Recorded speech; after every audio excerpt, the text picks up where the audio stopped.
Namiddag, leden. Bonjour, chers collègues. I would like to welcome you to our meeting and remind you that you can speak and also listen in the following languages: English, Polish, French, Romanian, Slovak, Lithuanian, and Dutch. So I welcome everyone, also the three speakers, afterwards the other speakers. First speaker is Matthias Diependaele. He is Minister for Finance, Budget, Housing and Cultural Heritage of the Flemish government. Next speaker, the second speaker is Miranda, who is a member of the European Parliament. She's from Galicia. And our third speaker in the first session is Marta Jiménez Pumares, and she is Director-General for Education and Culture. Representative of the Directorate-General for Education and Culture of the European Commission. So, dear friends, culture and heritage is to the core of our objectives as a group. So it is my delight that we can bring so many speakers today here in our group meeting. Cultural heritage is a rich resource which needs to be protected. This richness can be seen very clearly in Europe's regions, with different languages, fascinating cultures, and regional specific buildings which are often forgotten. Europe's cultural heritage can be a social and economic asset. It can be a tourist attraction, also an identity factor, and it can contribute to cohesion. But more than that, it is what makes the European Union so interesting, what pushes us to learn and visit other regions across the European Union. While it's obvious that we need to protect and promote our culture and heritage, as this can be the basis of economic growth and community building, and it's also clear that we need to safeguard its future generation. It's where the past, present, and future can come together.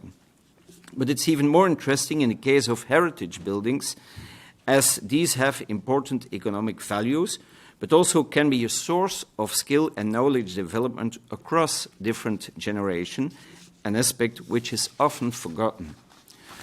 Today we will hear from the European Parliament, the European Commission, also from my region, Flanders, but we also will hear from Fryslân, Corsica, Jaresewo, and hopefully from you, our estimate audience. Without further delay, I would like to introduce our first speaker, Minister Matthias Diependaele, a good friend of mine from Zottegem, here in Flanders, and an NVA politician first elected to the Flemish Parliament in 2009. Matthias is since 3 years Minister for Finance, Budget, Housing and Cultural Heritage for the Flemish government. And Matthias, I would like to give you the floor. Ja. Hallo, goedemiddag. Hello, good afternoon to everyone, and thank you very much, Karl, for the introduction. Thanks for the invitation. Before I was elected, I was an assistant in the European Parliament, so it's nice to be back here in the European institutions, so I'm happy to be here.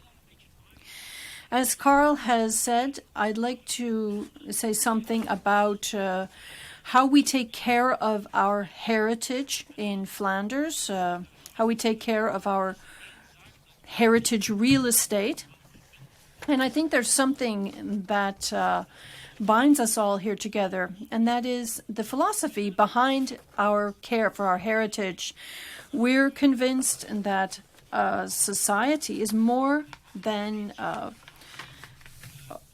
a number of individuals, that it's a community, that it's a nation, that there's something that binds all these people together, and heritage, and along with culture with a big C, alongside shared language and history, is a part of the whole puzzle of heritage, of identity.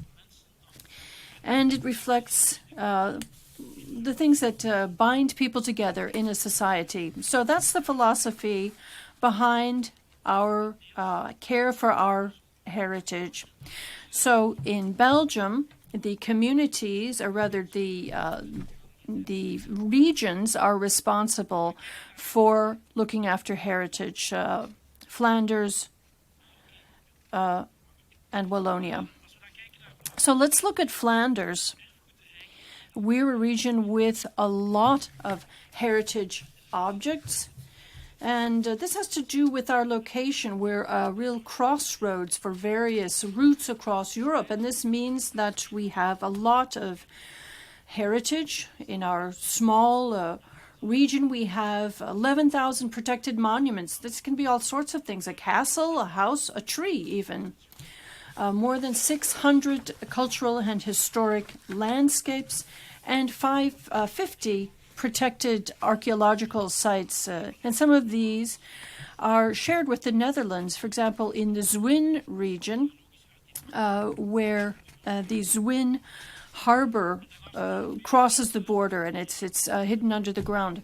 And then we have things like houses, windmills, factories, architecturally important houses, orchards, cemeteries, all sorts of things. So it's very difficult to go anywhere in Flanders and not encounter some manifestation of our heritage. So how do we take care of this heritage? Well, it's an important responsibility.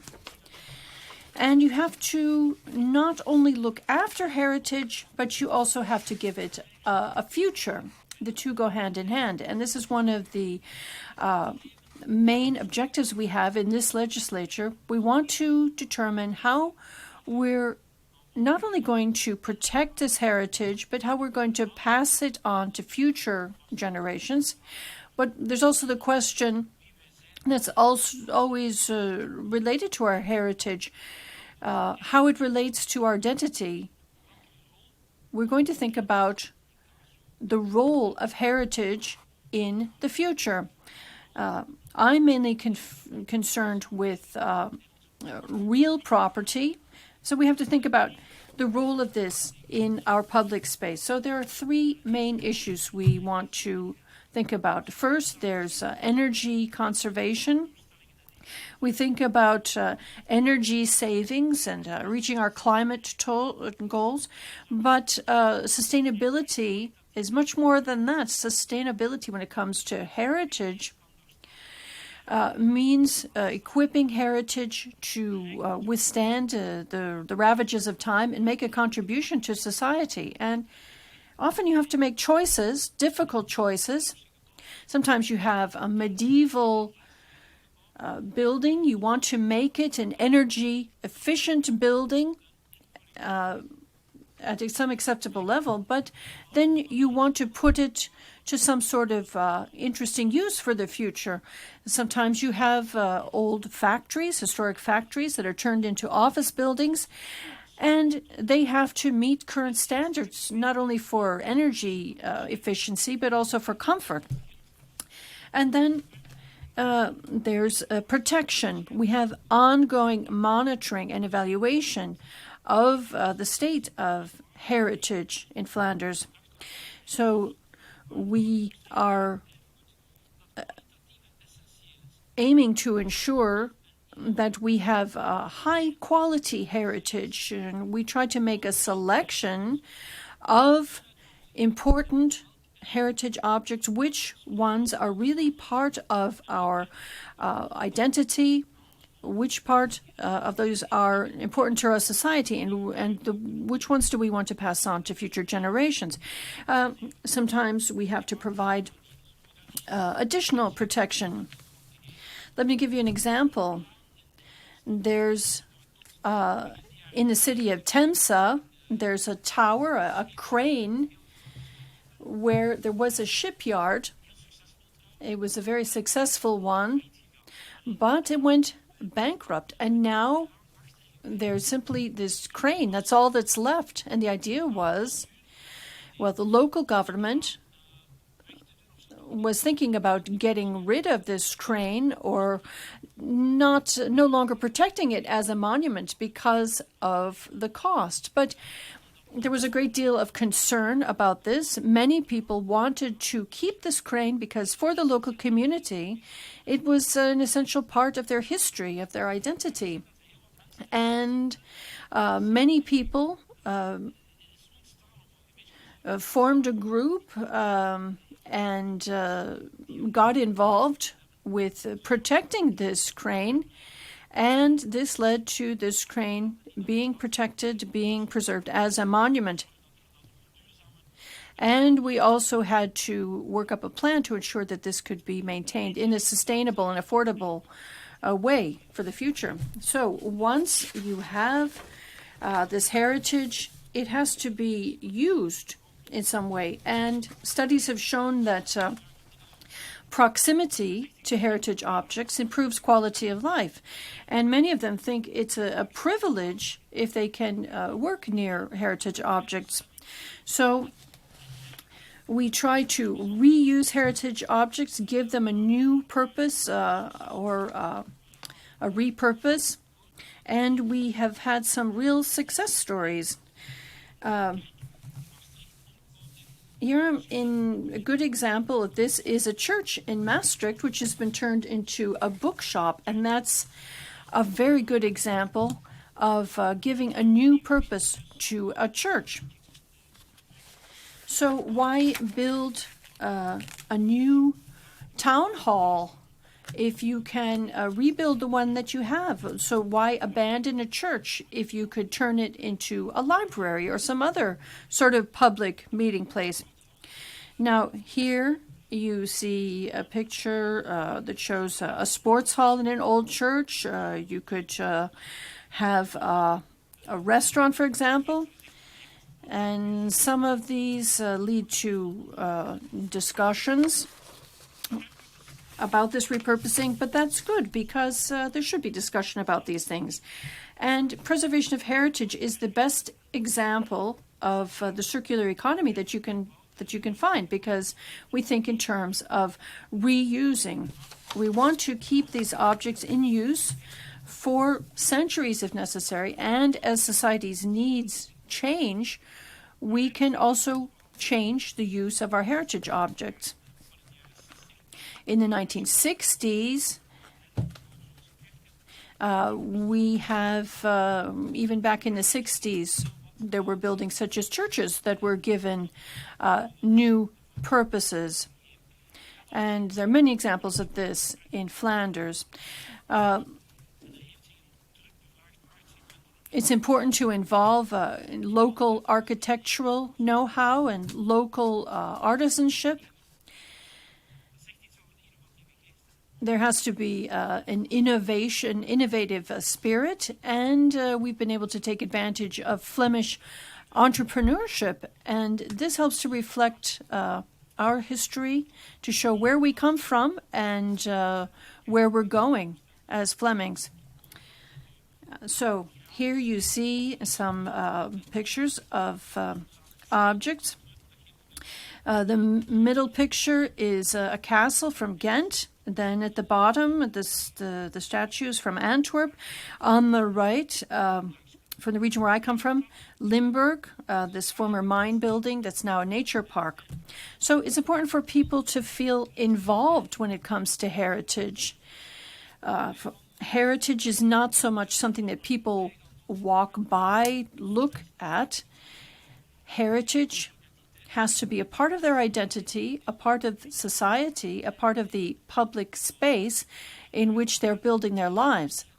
And this is why we as a government have a duty not only to ensure that our heritage is protected, but that this story, this contribution to our identity is also preserved. Thank you very much. I hope this was interesting for you. And I hope this will contribute to your further discussions today.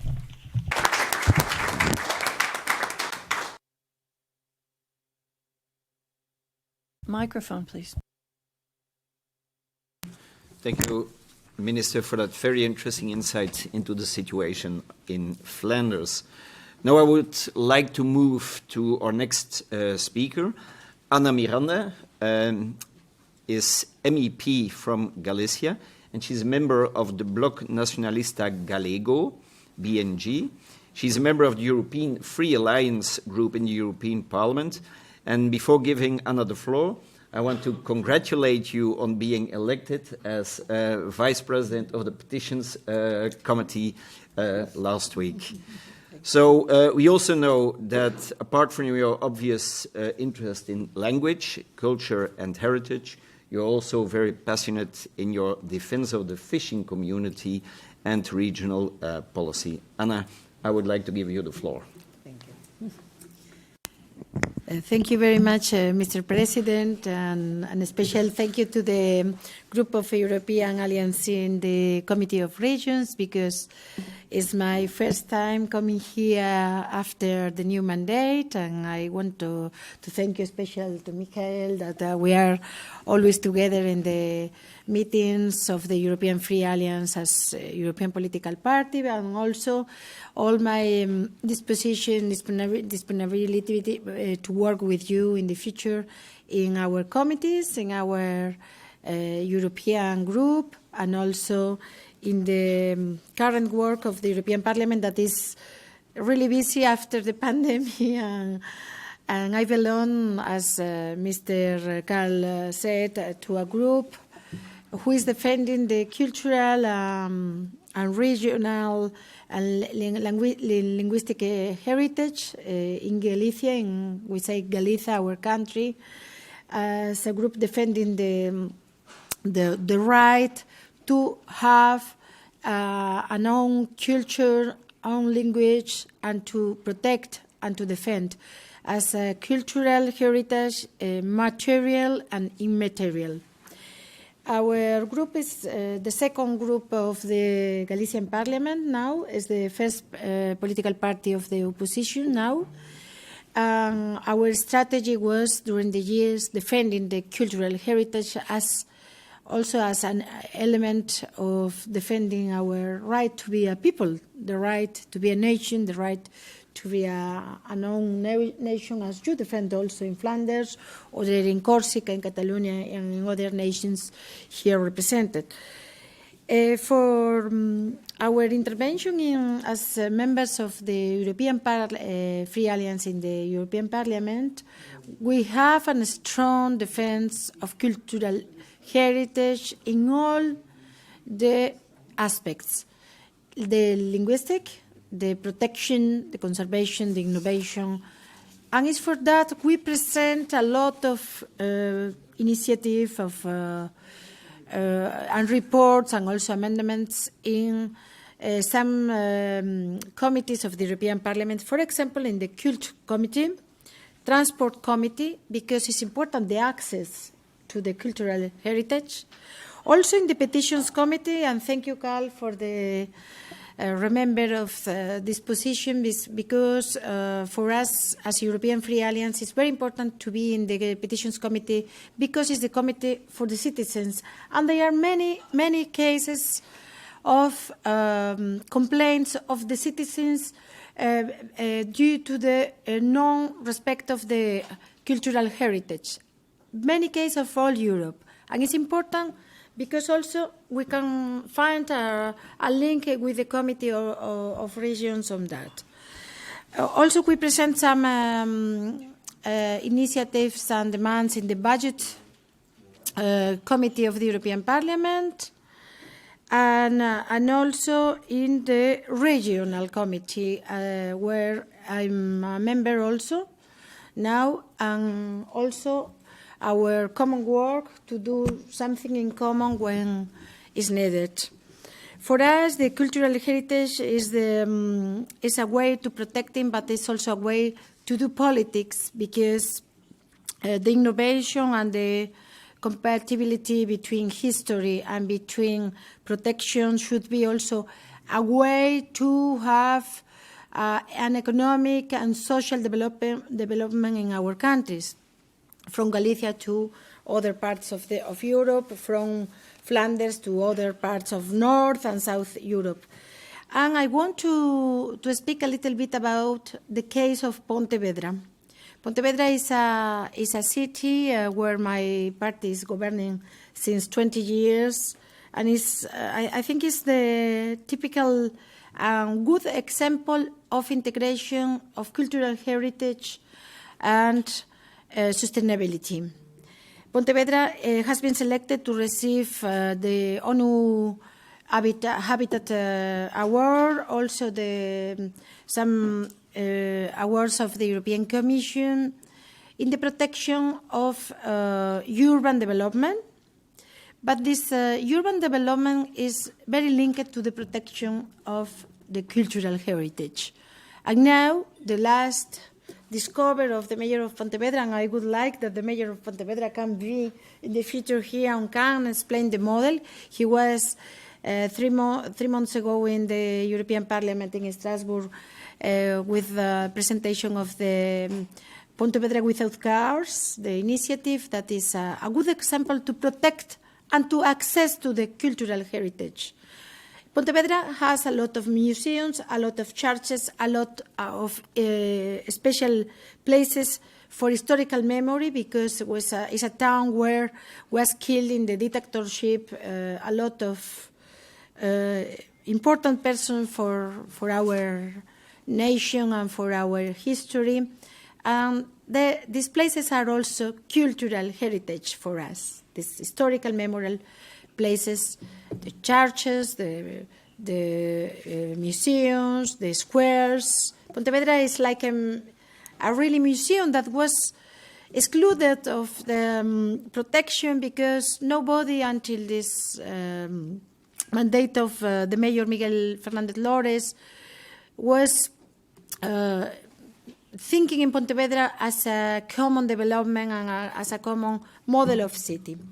After his mandate, he thought in a model that can combine the development of an urban model with the protection of the historical and cultural heritage. And now, for example, we have the case of the convent of Santa Clara, that is an old convent with a cluster. I don't know the name in English. Claustro. Clotre in Francais. Cloister. Yes, cloister. A cloister, and very old cloister, and was closed because the church at the moment they have not any possibilities to protect this heritage. So the mayor of Pontevedra and the city hall, they buy the church, and now is the place where we organize, for example, the last Congress of the European Free Alliance was the first Congress in this cluster, because it's a way to involve the population, to involve the citizens with the protection of the heritage, but also with an economic model, because now the city hall is the city of Pontevedra is renting also the place for some events, cultural, sportive events, and is the way to recover, because in the other case, the Catholic Church in Spain, they were not occupied with the protection of this heritage because they have a lot. And the case of Santiago de Compostela is the same. They have too much, and sometimes they cannot protect because we are in a crisis also. And the combination of a crisis with the need of protection is difficult now. So we invite you to come to Pontevedra as a typical example of development and protection of cultural heritage, and also with the model of to be a pedestrian city, because the access, the transport is also very important for an urban development to protect the cultural heritage. For us in Galicia, we have a big problem with the rural areas. We have a lot of heritage in the rural areas, and it's a problem. It's a problem because the minister spoke about the innovation. we have no guarantee to have the innovation in some rural areas because we don't have in a lot of places the good network. So also for the use of European funds should be also to access in innovation to this cultural heritage and not was very well used by the current government in Galicia. And I want to say that because I think the European funds should be very well used and very well controlled also for the protection of cultural heritage. In general, for this time in the European Parliament, we think in the European Free Alliance that we need to do a new strategy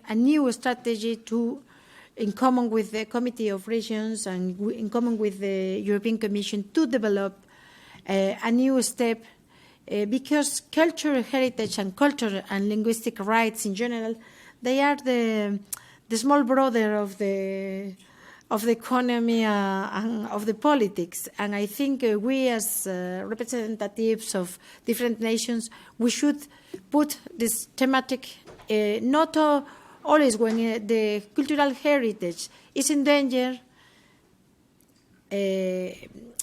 and we need to put, in general, as a common policy, and because our competences are very small, are very reduced in cultural affairs, but we need a common strategy on that, and especially for next year with the development of the new package for the European funds, and maybe we can table some declarations in common, or prepare these ideas. Because the budget is also important, and we need to prepare also the budget for the next period, and the compatibility between the defense of cultural heritage with the current policy in Europe, and with the new Green Deal, that is also very important, and it's for that I remember the rural areas that normally they are very excluded of some aspect of the politics. In particular, to finish my small and quick intervention, is our hand to collaborate with your group in the Committee of Regions on this subject, and also the invitation to come to Pontevedra on behalf of the mayor to visit and to know this model, this different model that is a green and protection of cultural heritage, but also is an innovation that can mix the new reality also in the subject that we speak today. And thank you very much for the invitation.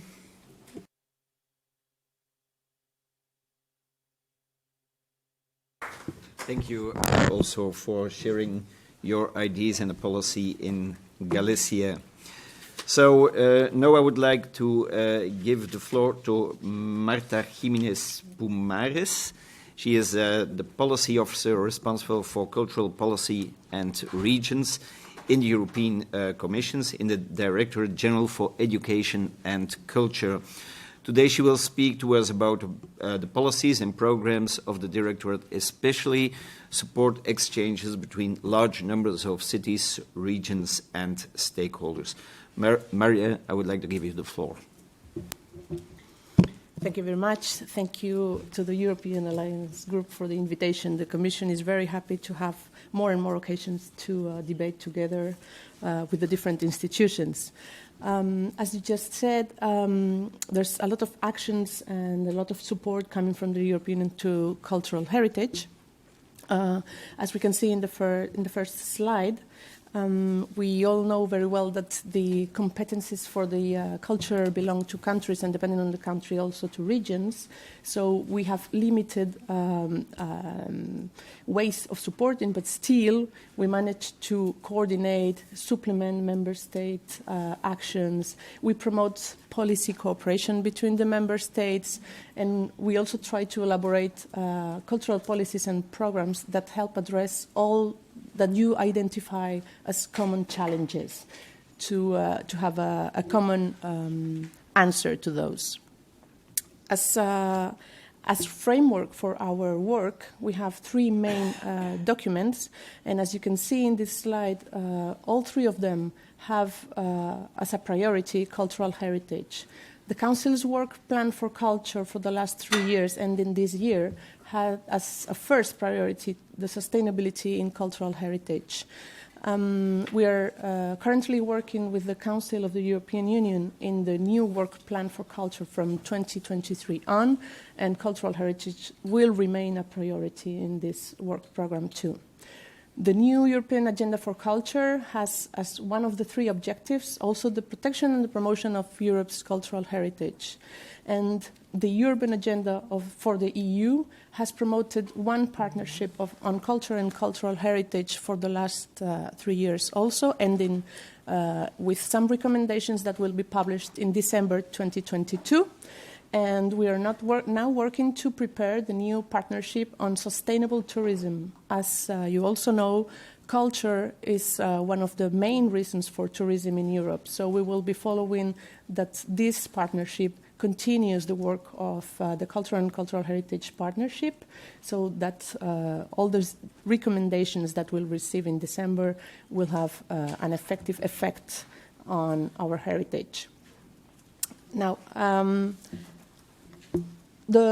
probably the most known action that the Commission prepared was the European Year of Cultural Heritage in 2018, that you all must know for sure. As legacy from this important and successful year, we have worked with the European Framework of Action on Cultural Heritage. This framework was a description of 63 actions on different thematic sectors, all having as a priority, of course, heritage. And some of them are more known, like the European Heritage Label or the European Heritage Award, but some are maybe less known, like Cultural Heritage in Action, which is something I will tell you more in the following slides. Before that, I also want to highlight that the European Commission works with the Cultural Heritage Expert Group, which is a group of experts from all the member states. This group has many different functions, but one of the most important ones is to ensure that the Commission is keeping up with the framework of action on cultural heritage, and that the priorities of the Commission and of the member states are well taken into account when defining what effective actions we produce. So this cultural heritage in action, what is it? This is a scheme that is a peer learning action and program that identifies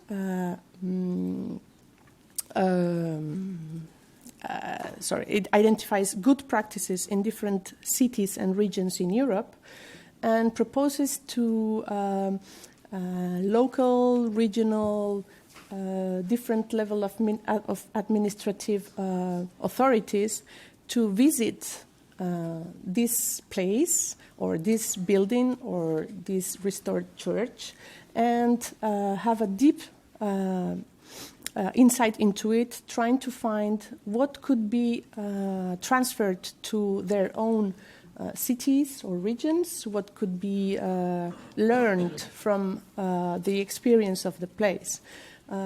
For example, I could say maybe Pontevedra could become one of these peer learning visits, and different local and regional authorities could have the chance to deeply understand how they got there, what were the challenges, and where were the chosen solutions. This program is implemented by Eurocities in partnership with different European organizations.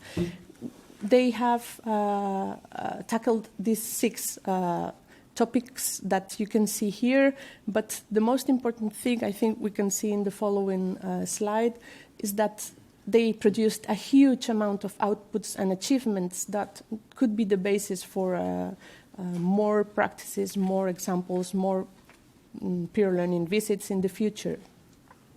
The cities can be empowered with this program. They could find ways to strengthen their cultural heritage policies, and with this program they create learning communities that become networks that keep working together after participating in a program. The Cultural Heritage in Action is ending in 2023, but in the new work plan for culture, we're looking for a way to establish a continuation, a follow-up of this very, very successful program. Financing. Financing is also very important for cultural heritage. We all tend to think immediately of the Creative Europe program as a source to finance all related to culture and cultural heritage, but there's actually many different sources of finance that come from very different programs in the EU. The largest part of the financing being found in cohesion funds, actually. Also, a brief note to highlight the fact that the Recovery and Resilience Facility, the national plans that have been adopted now and ongoing, they actually collect more than 10 billion euros in expected investment directly supporting culture and the cultural and creative sectors and industries, which is more or less 2% of the total expenditure. This is besides many other indirect support that can be beneficial for those for cultural and creative sectors and industries.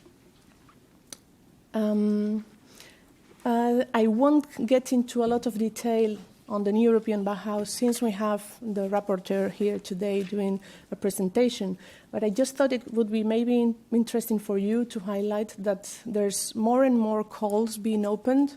This initiative is becoming more and more tangible, let's say, and funding is being made available to different stakeholders. So now this open call is an urban initiative, innovative action. There's 50 million euros available coming from cohesion funding for cities with more than 50,000 inhabitants. And as you can see below, one of the 4 themes, which is a suggestion for the cities, is the preservation and transformation of cultural heritage. Also housing, as you were saying, is one of the 4 themes. I can provide more information if needed later on. As we can see in the next slide, we are aware at the Commission that it's sometimes difficult to find the ways to finance the different actions, programs, and initiatives. So, end of last year, we created Culture EU, which is a funding guide online, with 3 simple clicks that act as filters. You can define what kind of institution you are, what kind of action or program you are willing to produce, and what kind of money you would need. With 3 different clicks, you get access to all the available funding from the EU for the period 21-27. It's now also available in all official languages of the EU, and is regularly updated. I really would ask you to promote this tool, as it's been well received by the stakeholders, and we believe it can help a lot.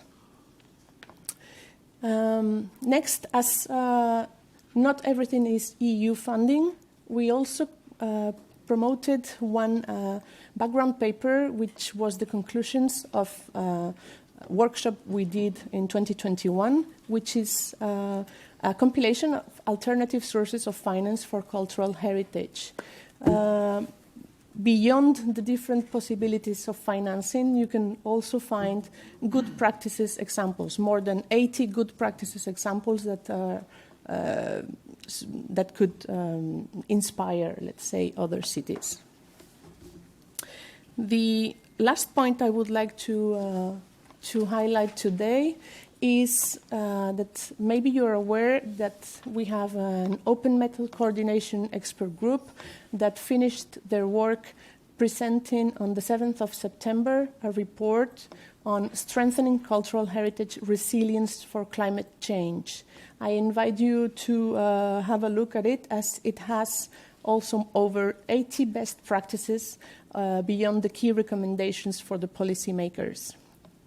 That's it. For more information, you can have a look at all these links, and we're very happy to reply to any of the questions you might have. Thank you.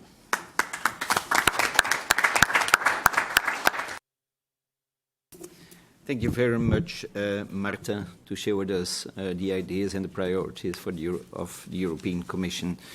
So I would like to open the floor now for a short Q&A.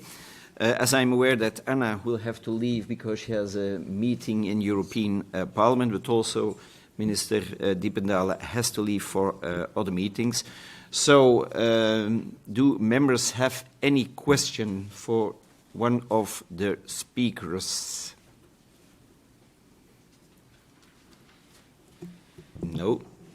Yes, I see two speakers. Kieran, you have the floor. Yeah, thanks, President. Just to thank our speakers, but also to Marta. Microphone, please. Thanks. Just to thank our three speakers and to thank Marta for outlining the different funding streams. Sometimes it's hard to get one's head around what's actually going on. And it's only when I've been lucky, I've sat in some of the expert groups, and the amount of material that's actually out there for people to draw on best practices, or what funding is available, or who's doing what, is just incredible. So I think the more that these guidebooks are created, like that new culture booklet, and the better. It's not a question, it's just a compliment. Thanks. Thank you, Kieran. It's not really a question, but I don't know if someone wants to give any remarks. No? I agree. You agree? Then I saw that Mr. McDonald.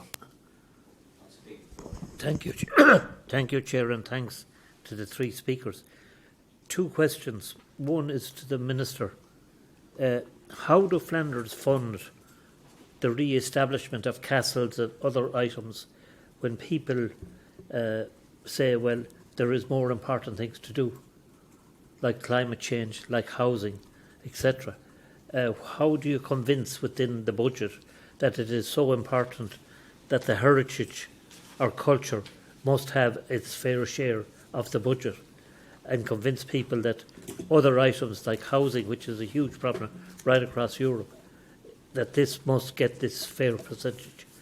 That's one. And I suppose to Marta, I would say, again, something similar, but in my country, in my city, housing, health and transport is such a task to fund and resolve. And how do we in the EU be able to give this kind of money to the heritage and say, this is part of our life, this is part of how we live, and we must protect that as well, but also solve the other problems, including climate change? Thank you, Mr. McDonald. Two questions. Yeah. Minister. Thank you for your question. Just to be sure that I understand the question right, you were asking how do we convince people to invest in their heritage for climate change? Within the government. Within?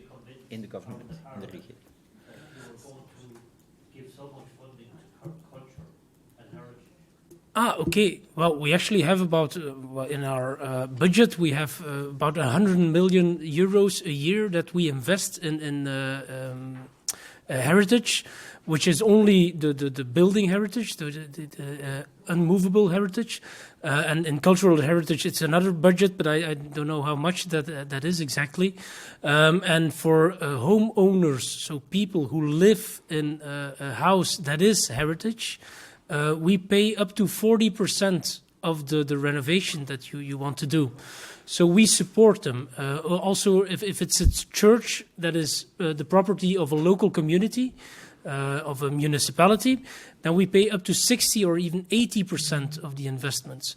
So we have a budget to help people to sustain their heritage, which is a very important incentive for that. That's one thing. The second thing is that if you own a monument, then you are obligated to sustain it. You are obligated to invest in it and to make it sustainable.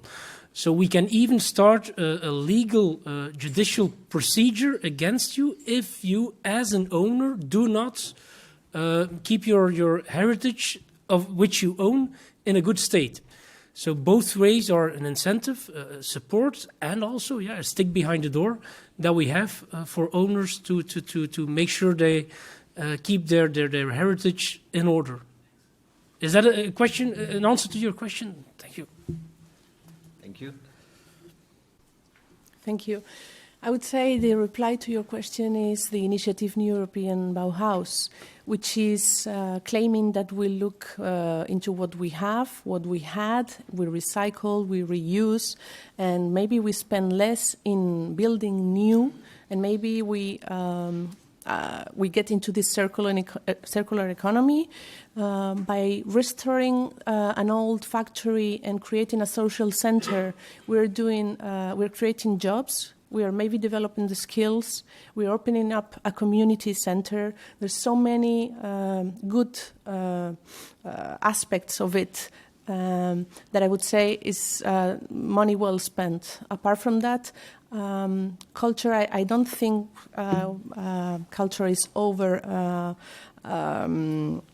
It's taking much of our finances. On the contrary, I think it's not enough financed almost everywhere. So let's try to do the most with the little we have.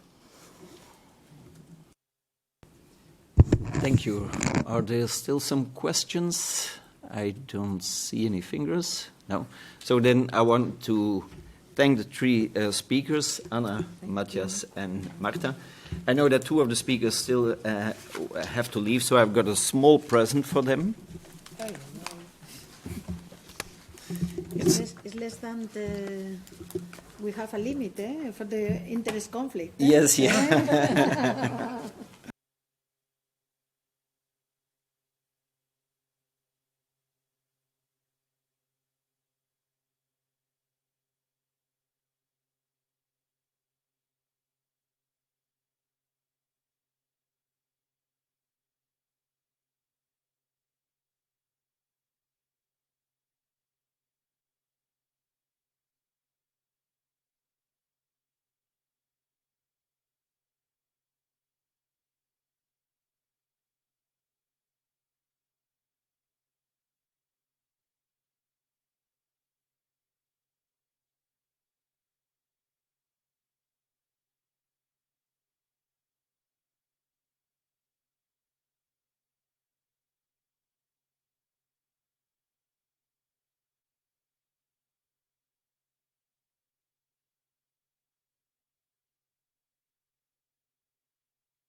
So we continue and we move to the next group of speakers in our session, the importance and potential of immovable cultural heritage.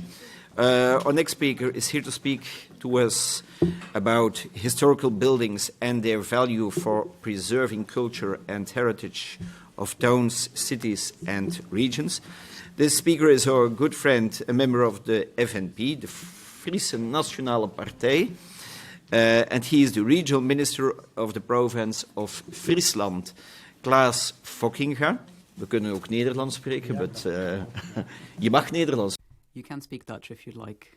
The real truth is that it was a meeting with Klaas, I think in the beginning of this year, that we had, which inspired this meeting for our group, and we are very delighted that you added it to our program this year of the European Alliance. Klaas, I give you the floor. Ik geef u heel graag het woord. I'm very happy to give you the floor.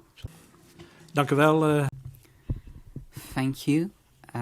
It's lovely to be here to say a few words about the heritage in our part of the Netherlands. I'll start with our province.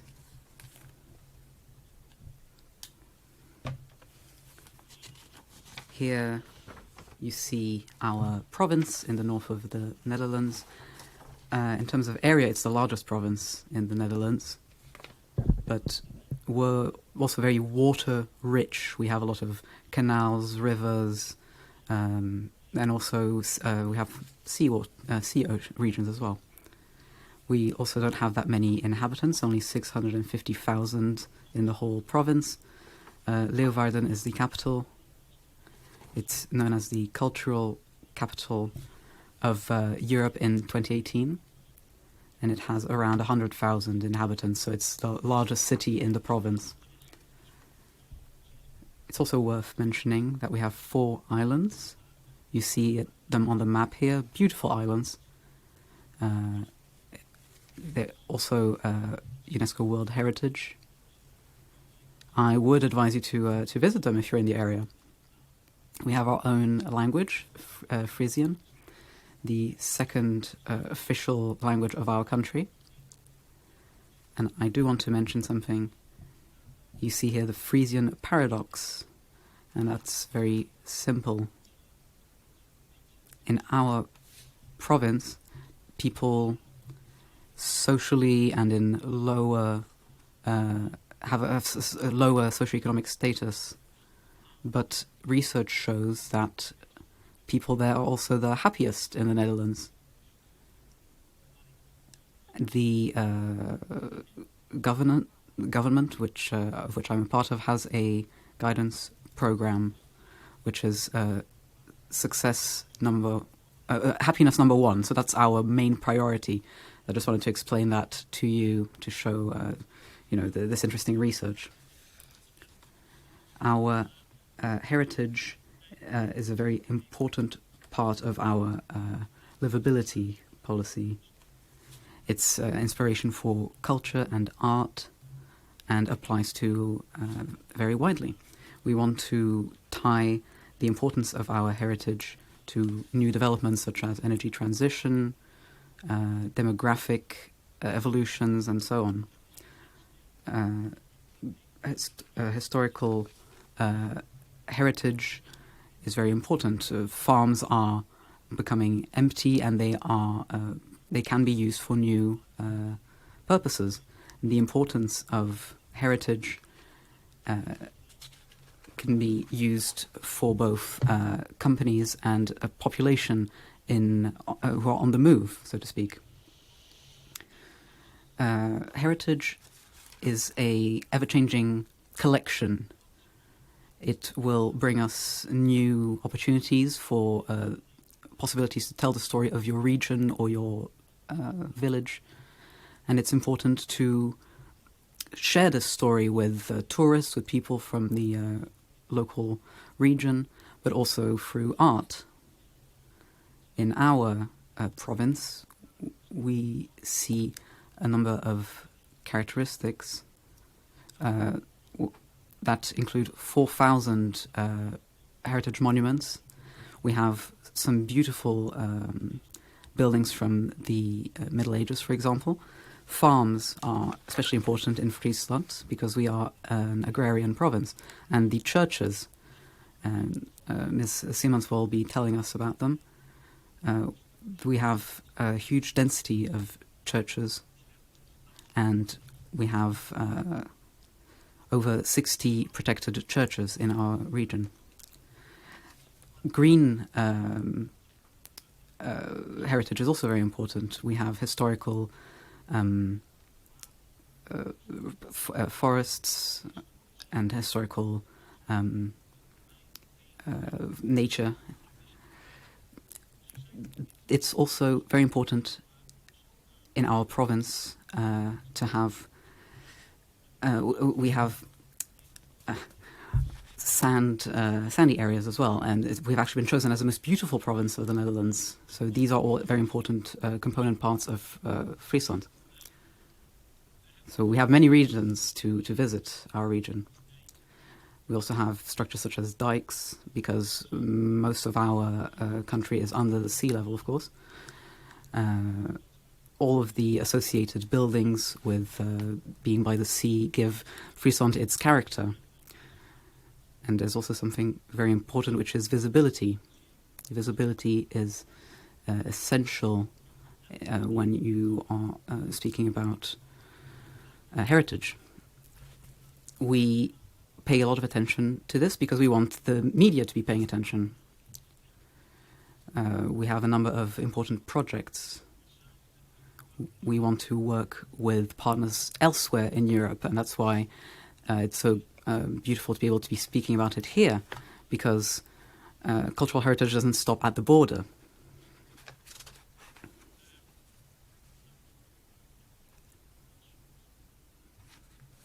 Oh, further back. Yes, this one. Een voorbeeld.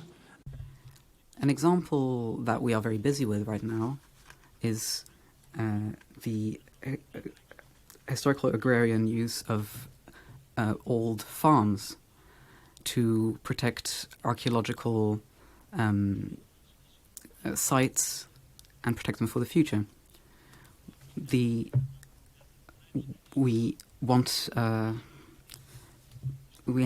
facing a challenge here. We want to use these farms in a useful way when it comes to modern agriculture, and if that's not possible, we want to use them for other purposes. How can you make historical heritage part of a circular economy? Old farms are also called sometimes the cathedrals of Friesland.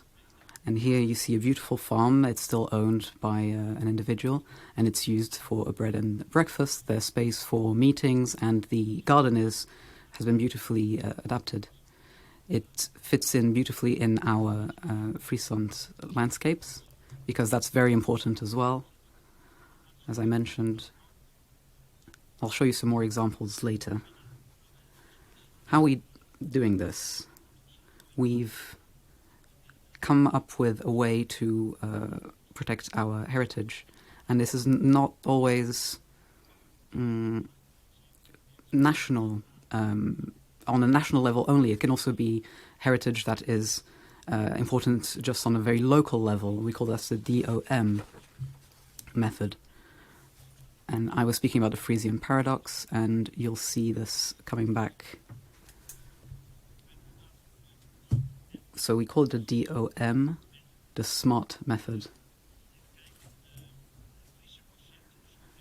The Frisian concept of the village development corporations, that's what the DOM stands for in Dutch, and this is something we developed with local communities and with local people.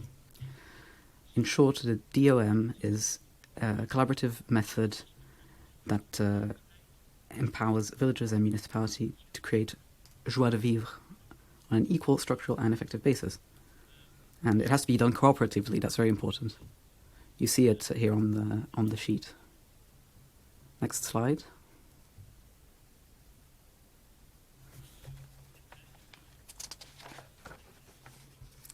Actually, can we go one back, please? Yeah, okay.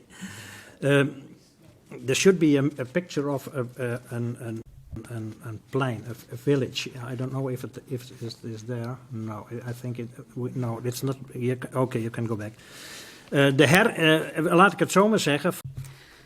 Let's put it this way. The DOM method can be trace its origin to wanting to give a sort of facelift to local villages. This is something that allowed us to create collaborations on a number of different axes. We believe it's a great way for administration to work with local people. The DOM isn't bottom-up or top-down, it's horizontal.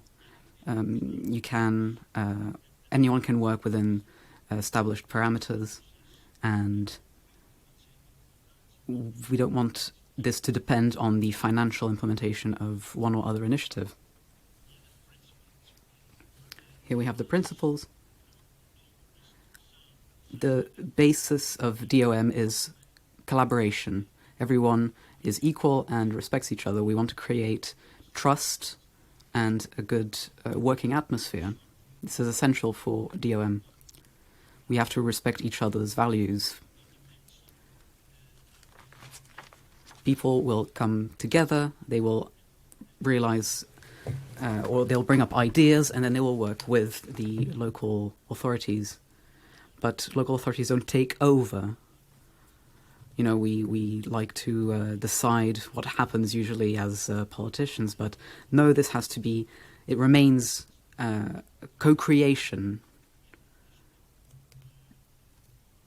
It's up to the individual to support this process. We call this the connector.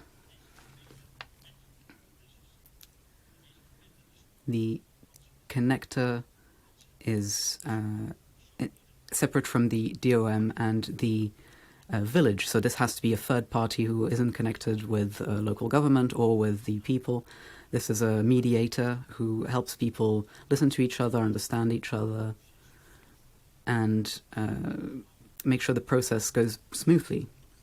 This connector also can point them towards subsidies, for example, or other financial help. This is the last slide. Here you see two examples that I wanted to show you. First, the results of the DOM in a small fishing village in the north of our province. Here you see two buildings. On the left, the house was dilapidated. The owner was actually in prison, and it ended up being sold to the villagers. They decided to restore this building with experts through the DOM methods with local people. We wanted the issue is that often local people will speak a different language from the government workers. So this isn't an official state monument, for example, but it's important to people who live locally, and it's been restored. On the right, you see two pictures of the same building as well. This building was also left to become decrepit, and the local authorities decided to leave this building standing because of the building as a whole, the quality of the building. And finally, the owner decided to let it be restored. You see what became of this building. It's become a very beautiful house. And there's one more slide. Here you also see a cafe in a village. It was in a very bad state. The income of the cafe was insufficient to maintain it, and the village had wanted to build a sort of little plaza. So everyone put their heads together and they came up with a solution. With DOM, we we adapted the building. Part of it became a bed and breakfast. The whole building was renovated. Some of it became housing. And as you see, they were able to build this little square because as it's not a nationally recognized monument, it might have been torn down otherwise, but the villagers wanted to keep this important local landmark. So we think that cultural heritage doesn't always mean the big picture. It can also just be something that's in a city, in a street, something that as a community we want to keep and renovate. That's it, I believe. Thank you.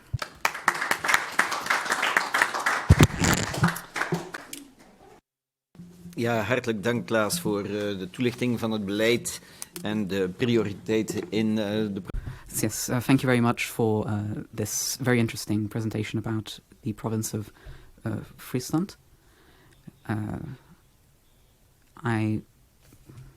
Kieran McCarthy, or Vice President, everyone in this group knows Kieran very well, and he will speak to us as the rapporteur on the new European Bauhaus. And Kieran is from the city of Cork, and very soon he will be the mayor of Cork, I think. Kieran, I give you the floor. Hold on, 10 minutes? About 10 minutes. 10 minutes, okay. Hi, good afternoon to everyone. It's a great pleasure to be able to speak about the new European Bauhaus.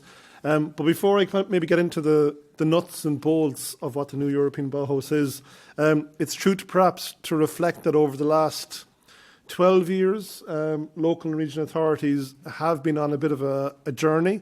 There has been a vast change in thinking, especially that in light of, we say, the global crash 2007, 2008, that I think all of us in local and regional authorities have been asked to do more with less funding. And I think that has brought us on a bit of a journey. I think within our own local and regional authorities that we've been asked to liaise more with different directorates within our local authorities.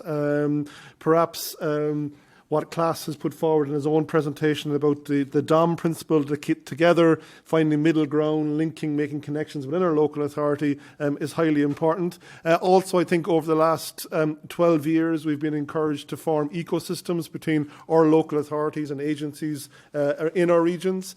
It's true to say that things like aspects such as the importance of the circular economy has put a focus for local authorities on public procurement and what we should be doing there.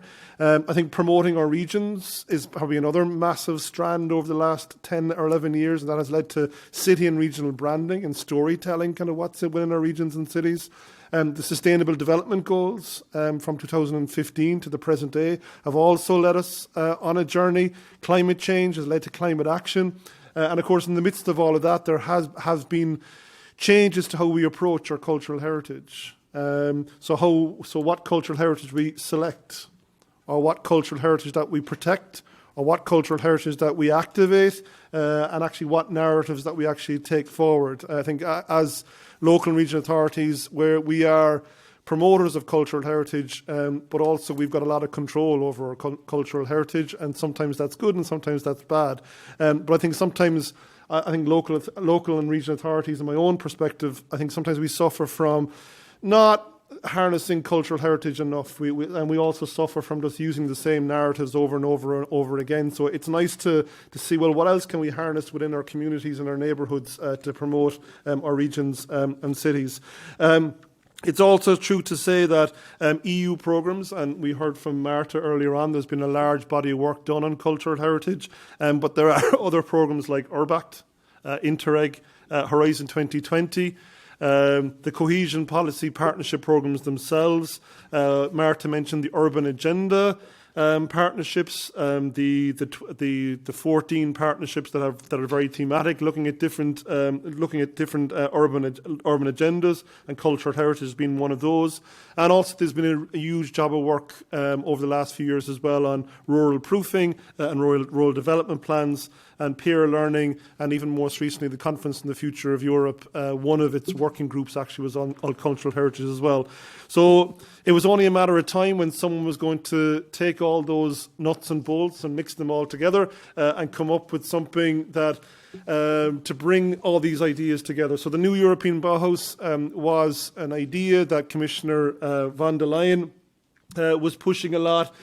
She wanted to put everyone in the same room to find this sort of middle ground and connections and assemble people together. And so the new European Bauhaus, it is based on something from 100 years ago, which I'll touch upon, but it is a cross-environmental, economic and cultural movement to help deliver the European Green Deal. As we know, over 1/3 of the partnership programs, the structural funds, will be actually allocated to Green Deal projects. But it's also important as well that I think our cities and regions for over 10 years, over 12 years, we're still recovering from the global crash. We're recovering now from COVID, and all this kind of data and recovery, and the need for recovery is well covered in the report that was brought out actually in October on the kind of the European state of regions and cities. The new European Bauhaus it's about bringing a wide range of actors together: students, academics, cooperation between science, technology, the arts, and culture. And its core values are sustainability, aesthetics, and inclusiveness. So if I go on by a slide. It is based on something from way back in 1919. There was a movement called Bauhaus, literally meaning house construction. It began as a German school of the arts in the early 20th century, established by a gentleman called Walter Gropius. It was created in a time of profound transformation. You can imagine it's just after the First World War, and cities and regions were actually being reconstructed physically and economically, and perhaps aesthetically and mentally, socially as well. So if I go on by a slide.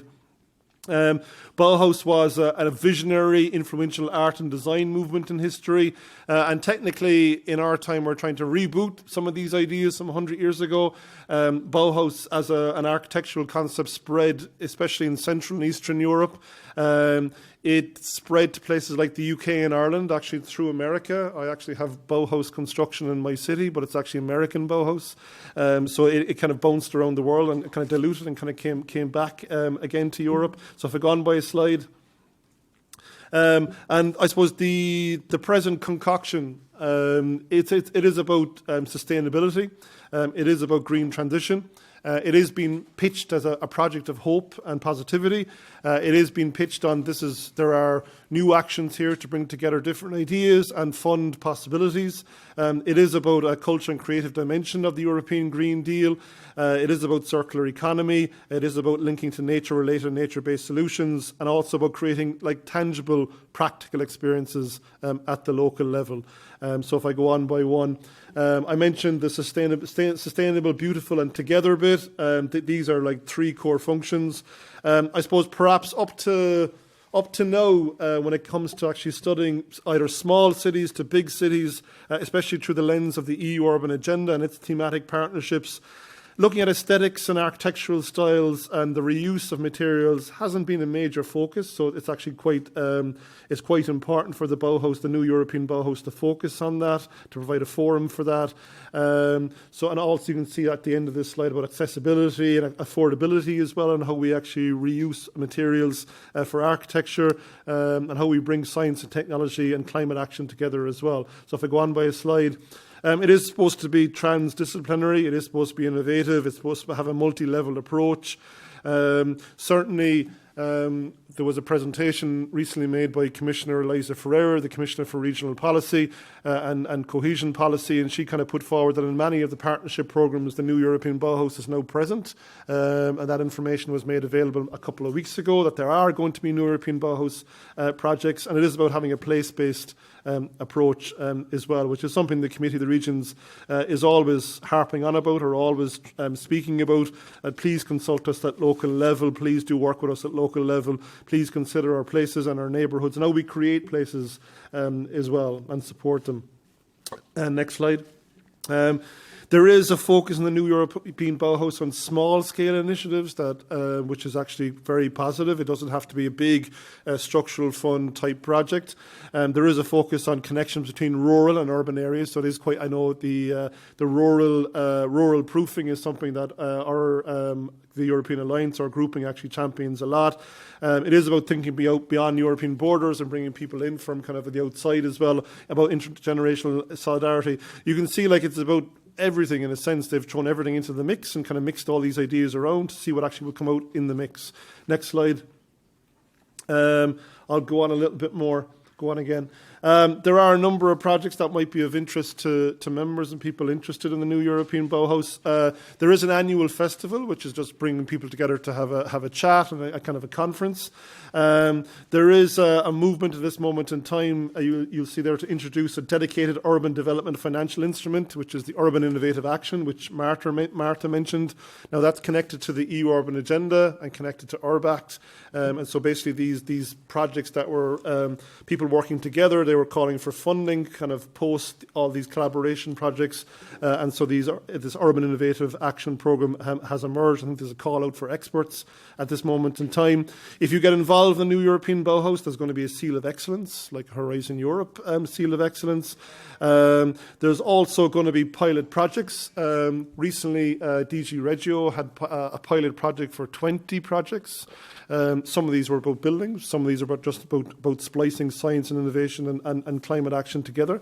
And the interesting thing about these is that I suppose that there's now 20 lighthouse projects that have been created. Within the Committee of the Regions, what we've been lobbying for and what actually appears in my opinion I did on the new European Bauhaus is that there perhaps should be a voucher scheme, that there should be small-scale funding available for projects on the ground. So there, in the last few years, there has been an initiative called Wi-Fi for EU.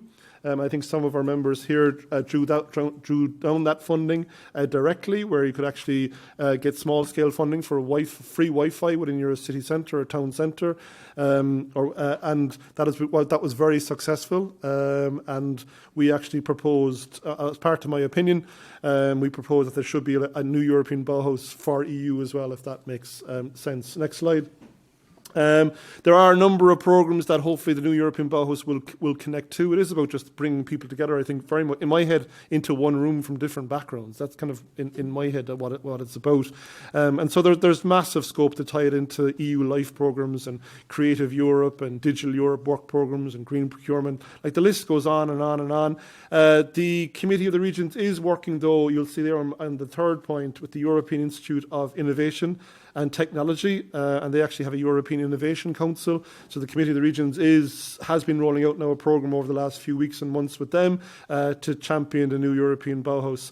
There is a massive interest on the ground in the new European Bauhaus because it covers so many different ideas, and it's a way to, yes, access more funding, access ideas, access knowledge, to find ways of kind of breaking down regulation in particular that hampers a lot of projects within local regions, especially regulation coming from central government. If I go on by a slide. And there are other actions, e-twinning and teaching awards, Erasmus Plus, Discovery EU action. So the list goes on and on. The European Commission do have actually a one-stop shop, New European Bauhaus. So if you go into that, you can find out what funding calls there are and what projects are ongoing and what are the emerging lighthouse projects and what sort of peer learning is available as well. Next slide. In my opinion, though, and this is probably my last slide, that I did put forward that there's a key role for cities and regions in this, whether you're a small city of 5,000 or even a small town of 5,000 or less, to the bigger regions and the bigger metropolitan actually areas and the bigger capital cities. But I think in particular, I think the focus is on the smaller cities and smaller regions, was actually quite welcome. But I said at the very beginning that DG Regio need to actually work with us, with the Committee of the Regions, a lot more. That has happened. That's one of the positive things that's come out of the opinion, and also the European Parliament has taken that on board as well. We have been talking about key performance indicators are important for this project. And one of the aspects that I've been pushing for is that it shouldn't be just a programme, it actually should be a movement that was there 100 years ago, because the potential of it is enormous. And also there's so many people who have been working on the ground between climate action and science and innovation, technology over the last few years. They also need to be brought in on board on this. It shouldn't be just a solo run of reinventing the wheel. And as I said, what's also quite positive in terms of the cohesion policy, the partnership programs that they have taken the new European Bauhaus on board. So that's very positive. I reckon out of the 20 core actions that I called forward, in my opinion, 15 of them actually were taken on board, which is very important and significant. and then I've got the new European Bauhaus for EU proposal. So in a nutshell, this is made up of so many nuts and bolts, but there's so much one can do with it. So I encourage people to log on to the website that the Commission hosts on the new European Bauhaus. And of course, if people want to read more on what the Committee of the Regions and what my opinion said about it, of course, you can log on to the Committee of the Regions website and download it from there as well. Thank you, Mr. President. Thank you, Kieran. Within your 10 minutes, so that was perfect. So I open the floor for questions. So members, dear members, do you have any questions for Kieran or for Klaas? Zijn er vragen?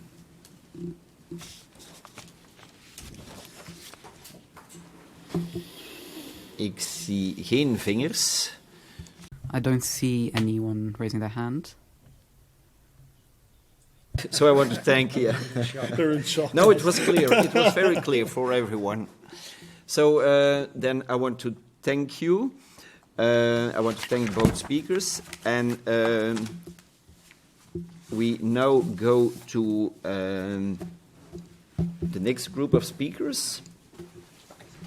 I think both will still be in the... Jullie blijven alle twee, hè? Ja, we zijn er al. Ja, Gaat daar oké. zitten. Ja? Ja. Is dat goed? Perfect, ja.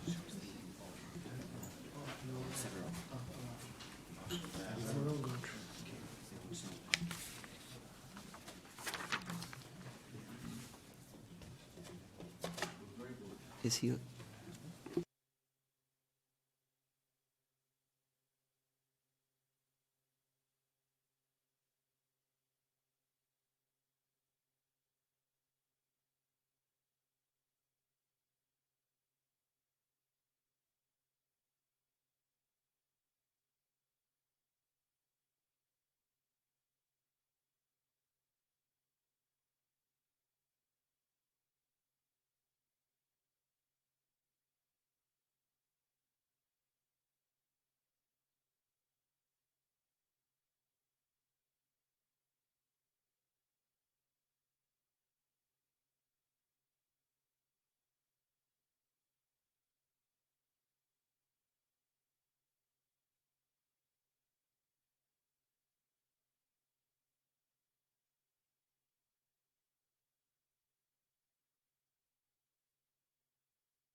So now we are going to see some practical examples from regions, and our first visit will be to the beautiful island of Corsica and to the city of Bastia.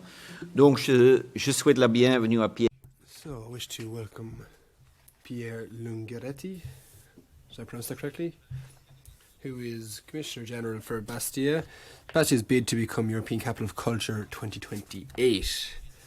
Mr. Lungheretti is currently the Joint Director in Chaillot. He's the former Director of the Cartoon Animators and of Image, and he carried out most of his career in the cultural sector. So I'll give the floor over to you now to talk about Bastia's candidature for European Capital of Culture. This microphone, please. Merci. Thank you. Hello, everyone. I'm very happy to have the opportunity to talk about our candidature, Bastia in Corsica. We wanted to do what the Commission calls the candidature zone and make it Corsica in general as a candidate, because the entirety of the territory would benefit if we were to be successful in this candidature, and we'd be able to use the dynamic brought about by applying for this, particularly in rural and suburban regions, which are very important. under our candidature. Another element that we think is important is to get the entire island involved in this attempt. It's an island where links are not particularly simple. If you've ever gone to Corsica, you'll see that our road network is quite complicated because it's a mountainous region. And this would help us to develop and to strengthen networks between communes and local authorities and local communities. And that would be really useful. How do I move on the slide? So I'm going to go over the main strategic objectives of our candidature. First, we look at the comprehensive effects on policy and cultural policy, because one of the main objectives is to make art and culture vectors of individual and collective emancipation, to get all the various activities, tourism and culture involved in this. The second objective is to rethink the cultural policy model to prioritise inclusion and social cohesion. Third is to position Bastia and Corsica in terms of European context in a way that we'll be able to enrich intercultural dialogue and creation to share our cultural heritage. And the fourth objective is to the sustainable transformation of the territory of Corsica. So then we have five main pillars that structure the project. The first is to look at cultural the unique aspects of Corsican culture at the European level, and to make use of these, to benefit from these. When this was opened by the European Commission for France, because 2028 is also France and Czech Republic who will be applying for European capital of culture. There's 8 other cities, I can't remember exactly, I think Amiens and Nice and Clermont-Ferrand and Rouen have all applied. We are the only territory located on an island. So we're looking at the idea of the place of islands in the European context, and this is an issue that we want to bring forward as part of our candidature. You probably know that islands can inspire people in terms of policy, in terms of art, and of course this is very important. The second pillar then is to propose to young people that we would give them public space, an island public space, where art and culture can feed off of social relationships, so we can look at openness and social cohesion, strengthening vitality of democracy. The third pillar would be to have a federal approach to bring all the talents of the area together and to create a strong dynamic on mobilization. The fourth then is to bring attention to the environmental challenges and to the challenges of being an island, and to push forward on the European Green Deal.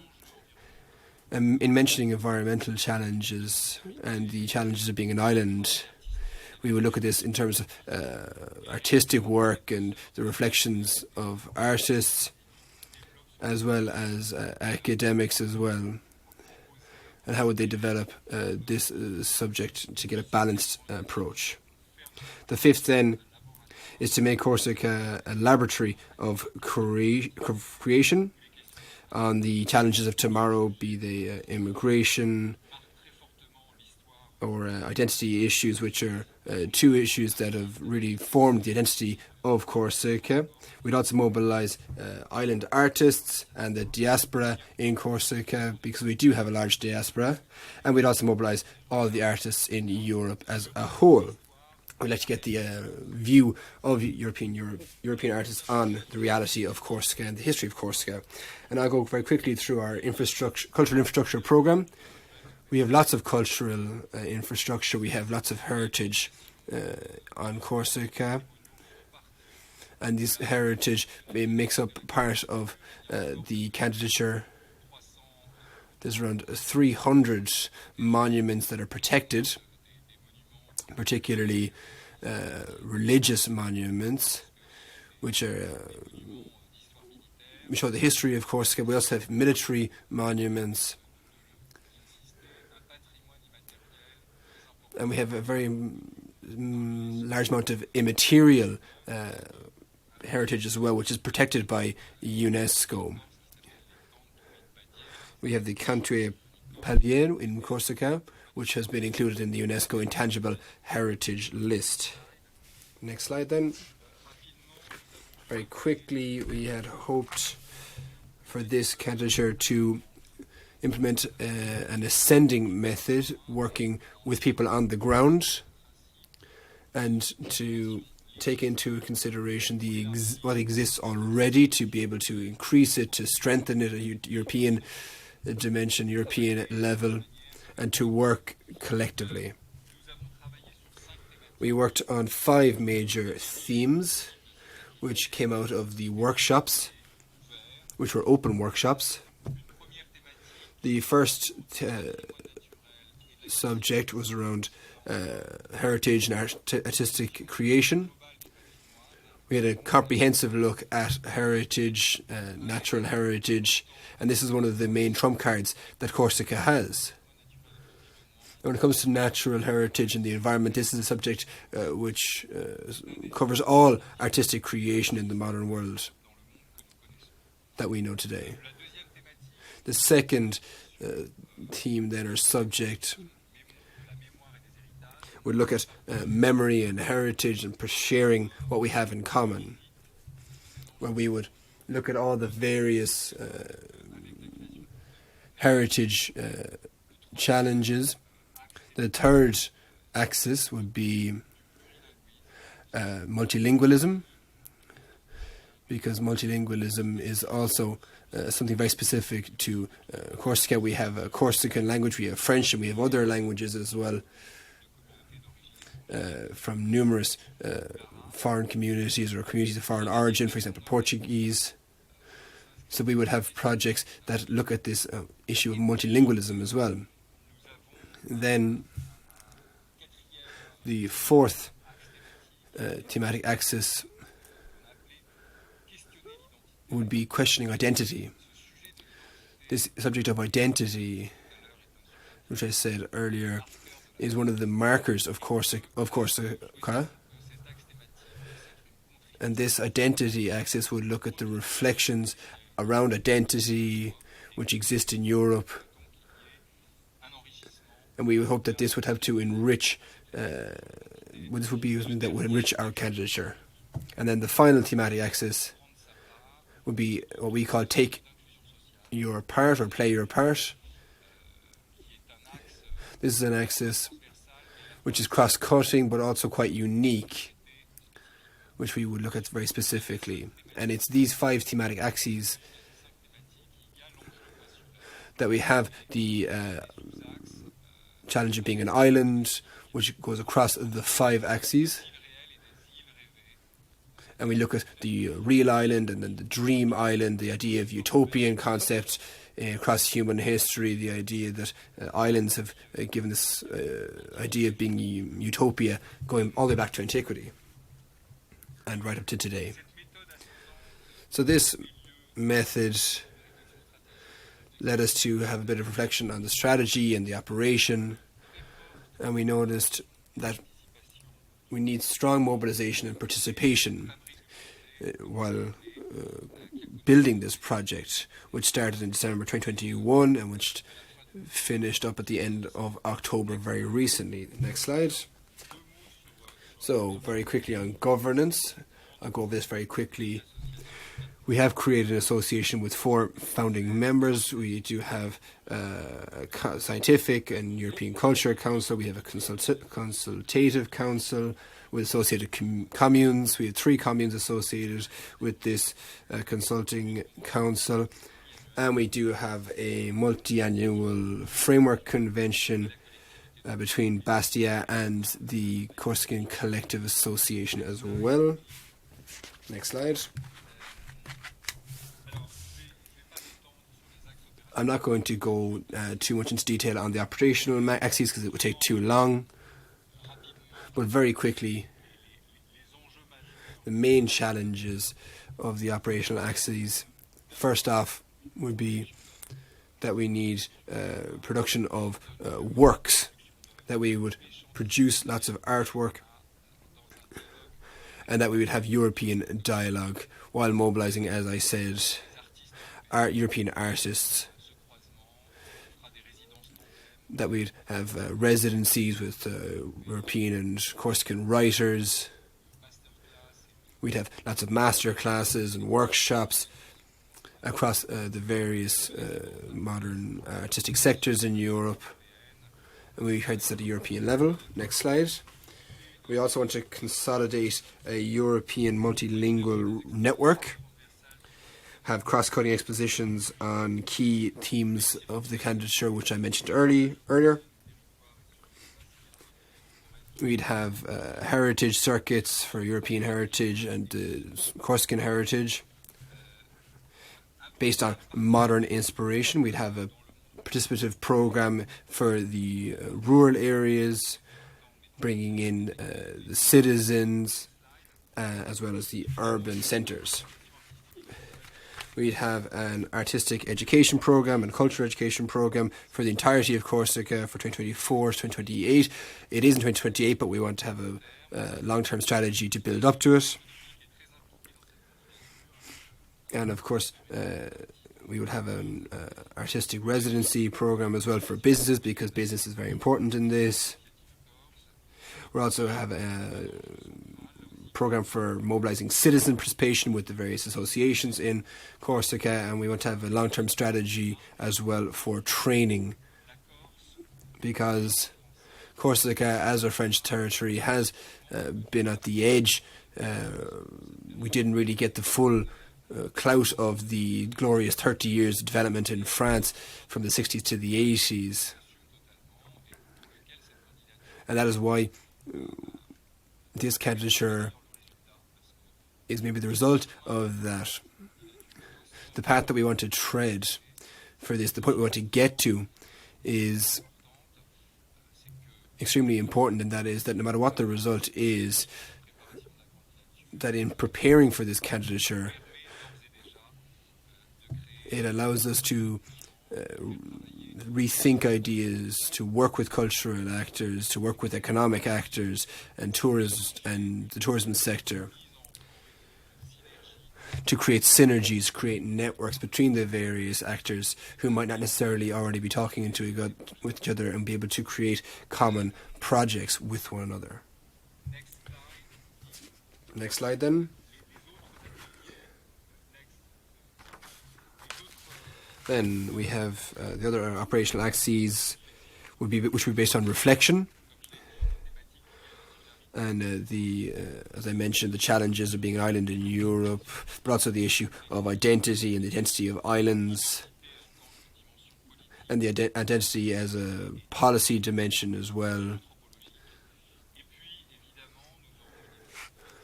And then, of course, we have the festive dimension as well, which would help to structure this candidature.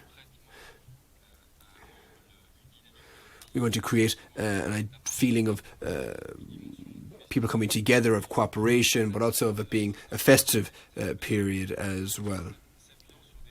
By basing it on heritage, by basing it on cultural heritage, which will be revisited by contemporary modern artists, by bringing into play all the various ancient traditions for festivals, which would be maybe recreated and revisited by these modern artists.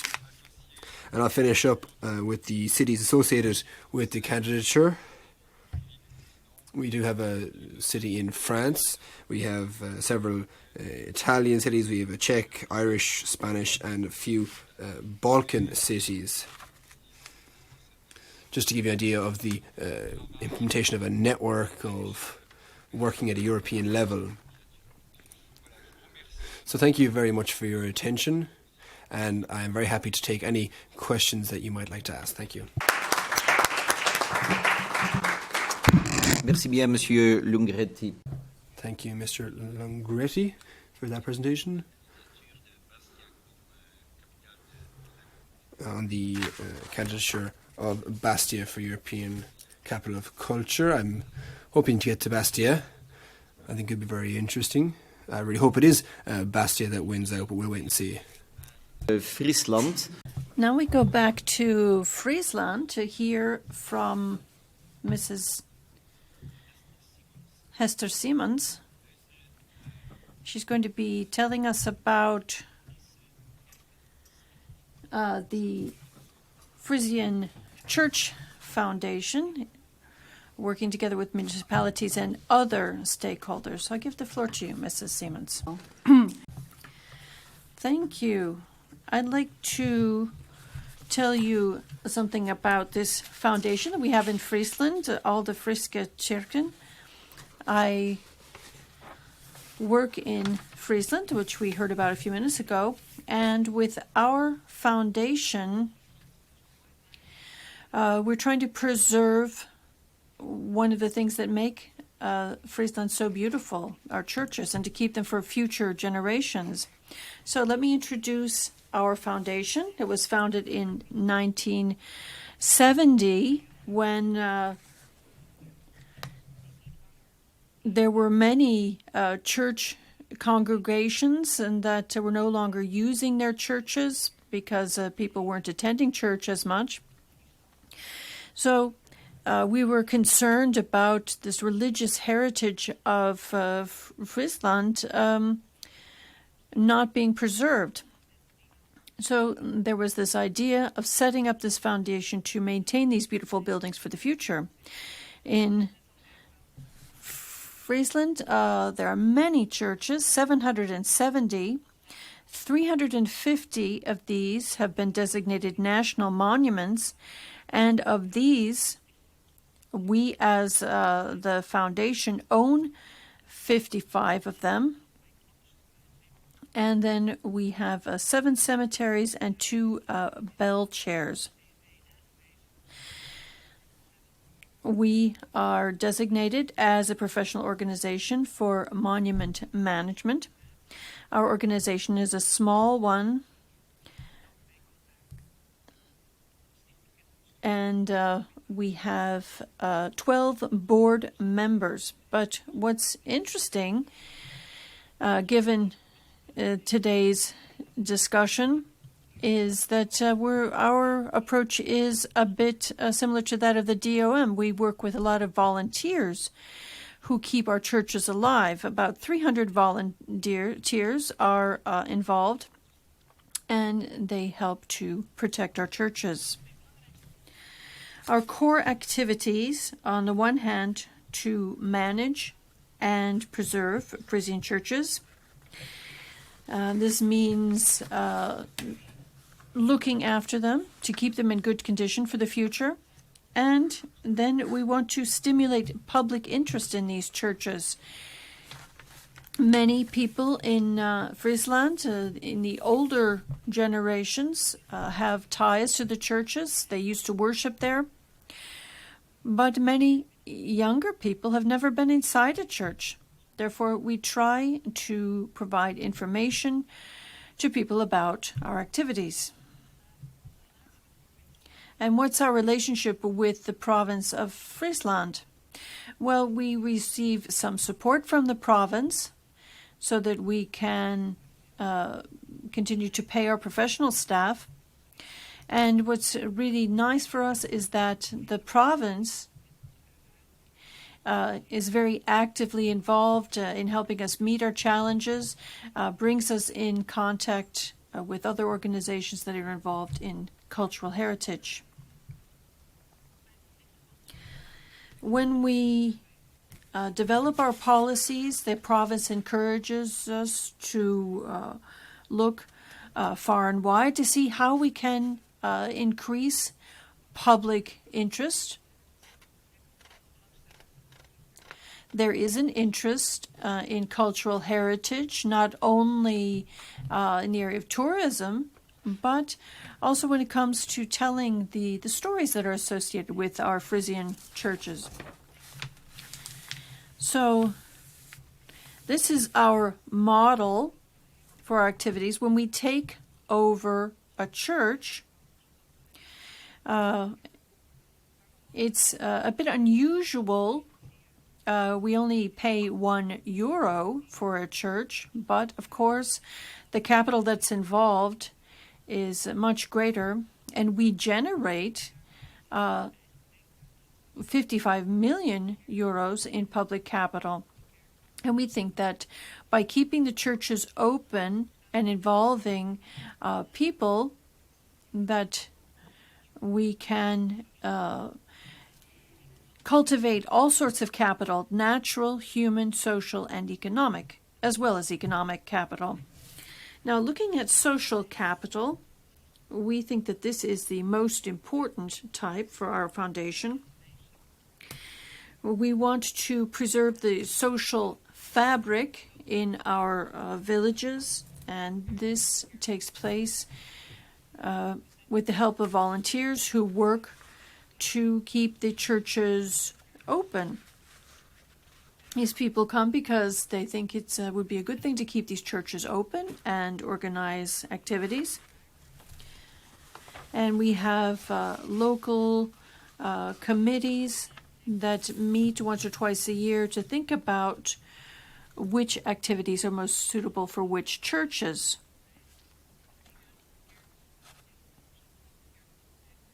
Because we have so many churches, sometimes they're only a couple of kilometers apart. You need to encourage the churches to work together. Otherwise, you might have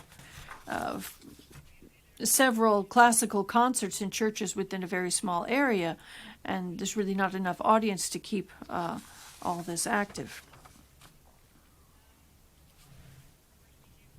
We organized what we would call surprising encounters. Here's a picture of the interior of a church. It's the appearance might be a bit surprising. There's a textile artwork on exhibit here. It's an interpretation of Picasso's Guernica. She's concerned with agriculture and its relationship to human and animal welfare. Our goal is to attract different sorts of people with different interests into our churches. We also attract students. Of course, we want to involve young people in our activities and encourage young people to become involved in preserving heritage. We're also very interested in attractive students. We don't, we ask them where we think we should focus our attention instead of handing them a questionnaire to fill in. So it's interesting to talk to them and listen to the issues that they find important. Then in the area of human capital, we do this by investing in our churches as places to organize physical activities. I don't know if you are familiar with Fryslân, but in Fryslân we sometimes have the 11-city tour, which is a skating race over the canals if they freeze hard enough. We don't always do that, but we do try to organize activities to help people stay fit and healthy. And churches can serve as starting places, finishing places. And human capital can also be seen as a spiritual investment. Our places remain places for contemplation. And we want to keep our churches open as a place where people can sit and reflect or enjoy music and art. Or sometimes we want to allow churches to be churches as places where people can go for the silence. We also talk about the church as an experimental laboratory. We sometimes develop unorthodox partnerships, such as offering our churches as residences for artists and filmmakers. And we do this working closely with local communities because we want the experience to be a positive one for everyone.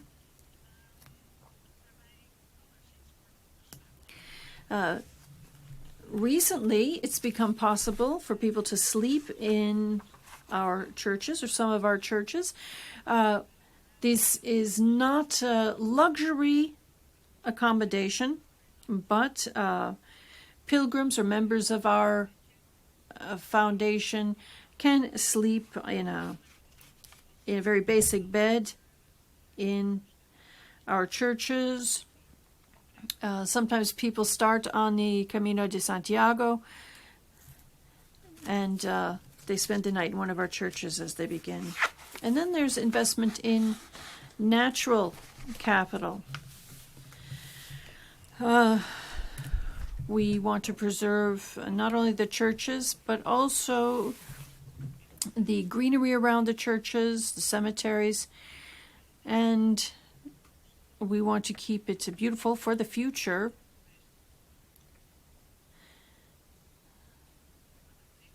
Now, turning to economic capital,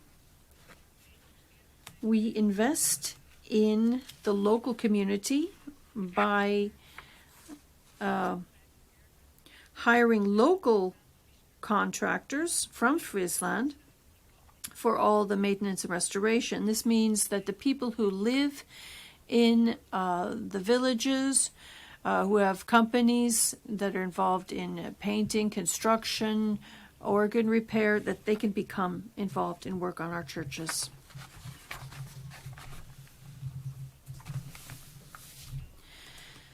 So the issue is, how do you involve the local community in our activities?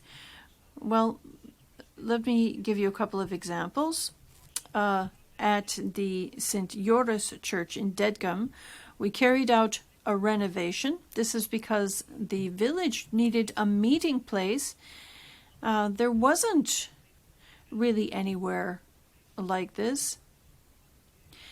This is a rather remote village that doesn't have good transport connections, and people said it would be nice to have a church not only as a place to pray or carry out religious activities, but also a place where people can sleep, where we can eat, so a sort of accommodation for visiting friends and family.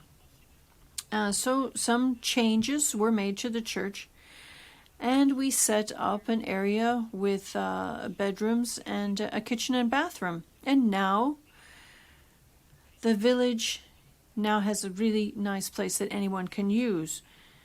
Tourists can use it as well. It can be used as a bed and breakfast as well. Of course, we faced challenges. For example, energy prices are going up, and it means that it can be a bit more difficult to organize activities. So doing that in an affordable way is a real challenge at the moment. Another challenge we're facing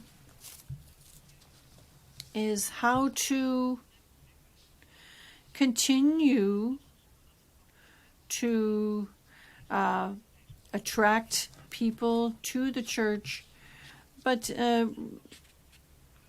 dealing with legislation.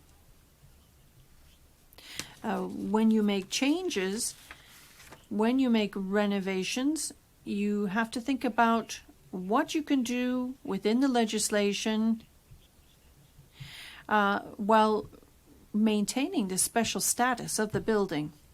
And finally, there's climate change, and of course this has an impact on the foundations of our churches, on the soil. There sometimes cracks develop in the buildings due to subsidization of the foundations. The churches are often built on flat blocks. Sometimes these move around, sometimes they sink due to subsidence, as I was saying. So this is another challenge that we face. Thank you. Dank u wel, mevrouw Simons. Thank you, Mrs. Simons. Thank you for that very interesting contribution. In Flanders, we're also carrying out a number of projects to give churches a new purpose. And it's obvious there are many interesting examples of how you've done this in Fryslân.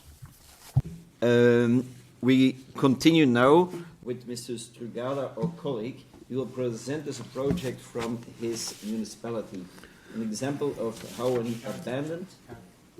Oh, sorry.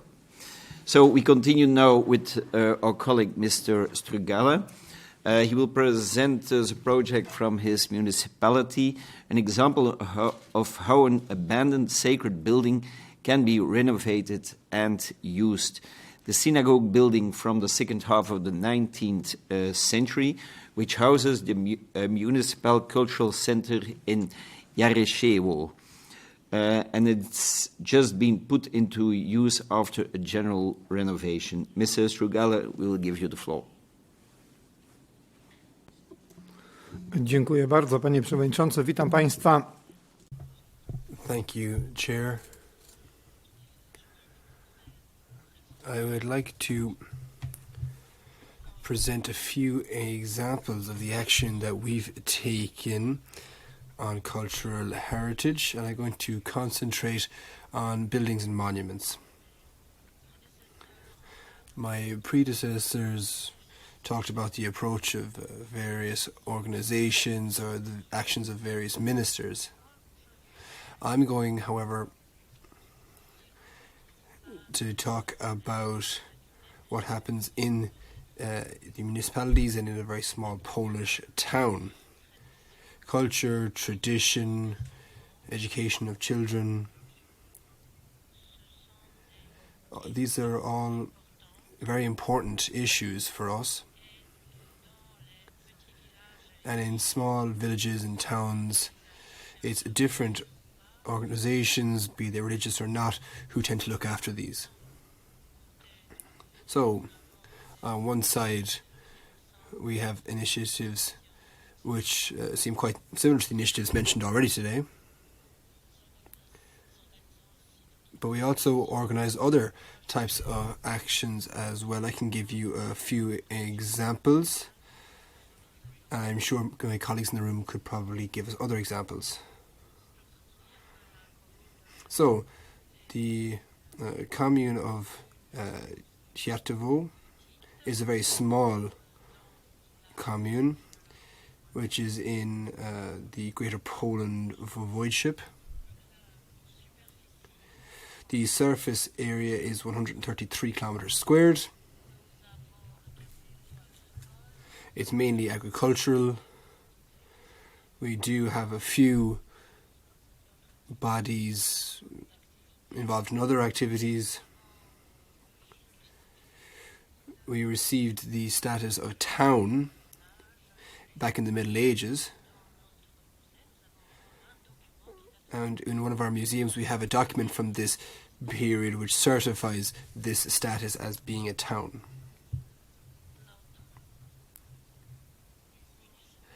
Our municipality developed harmoniously, and we have numerous different postcards that can attest to this. We have numerous different groups. We have Jews, Catholics, Protestants who live in our area. In the pre-war Poland, these different communities were able to coexist, coordinate their professional activities, and community activities. But unfortunately, the Second World War destroyed many of these religious buildings.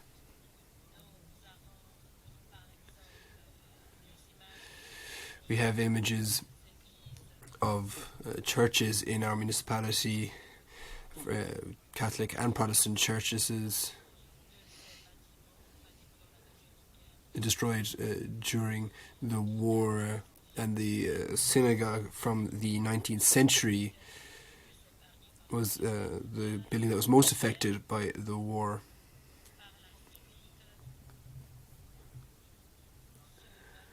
But this building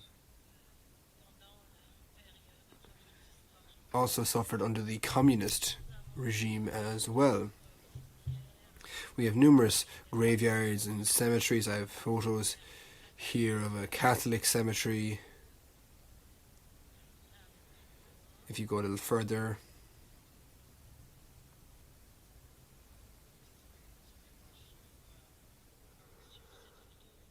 in this photo you can see an evangelical cemetery. There aren't any tombs, but this monument is important because it shows the respect for the land. We also have a Jewish cemetery, and we don't have any tombs or headstones here either. It's simply the land has been declared a Jewish cemetery. And we have a large rock where we have an inscription in Polish. In this photo, you can see the precise moment where our town was re-awarded its status as a town and upgraded from that of a village. And now on to the European Union aid. Before adhesion to the European Union, the situation was quite difficult in our villages and small towns, be it because of road infrastructure and other municipal services.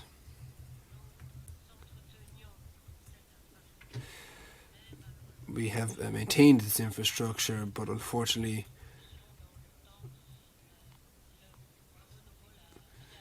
we haven't had the ability to completely renew this infrastructure.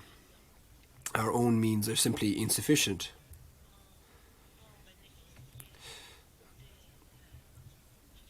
We have managed to benefit from European funds. We have run a project based on 5 different types of infrastructure. Notably, we basically entirely reconstructed a synagogue, the synagogue in our municipality.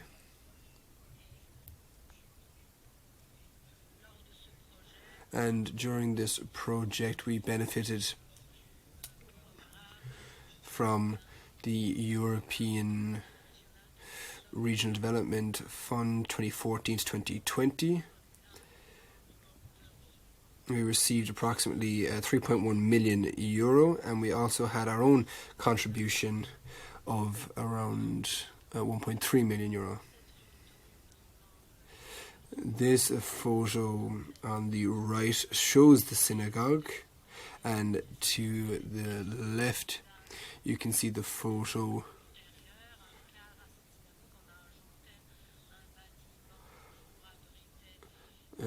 from a different period, because we now have the firemen housed in this, and we also have a small garage beside the synagogue as well. This is a very beautiful building, and now we also have a few other buildings undergoing reconstruction. These photos show the work that we have carried out, and it shows the before and after of the synagogue. What's difficult is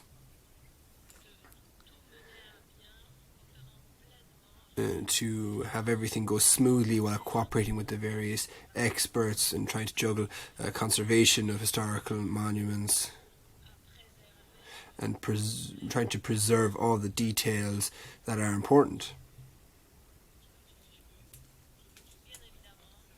Of course, we would want first off to protect the external beauty of the building, but at the same time we wished to maintain the function of the building to ensure that it is functional. Here you can see the attic, which was renovated with an air conditioning system, and the works did, of course, respect the experts' viewpoints. And now move on to the next image.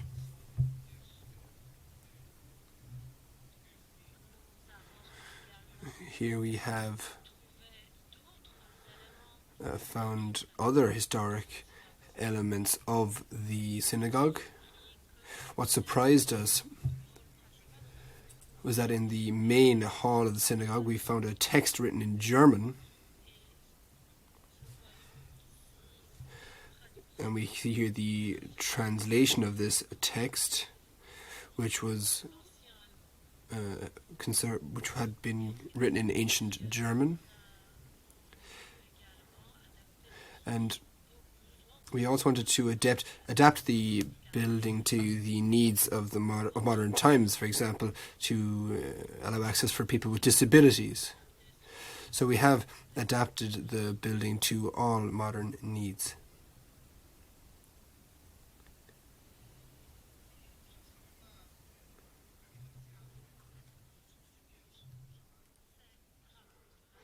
These works on the renewal of this synagogue was the first project of its size in our municipality. And as representative of this type of municipality, I can say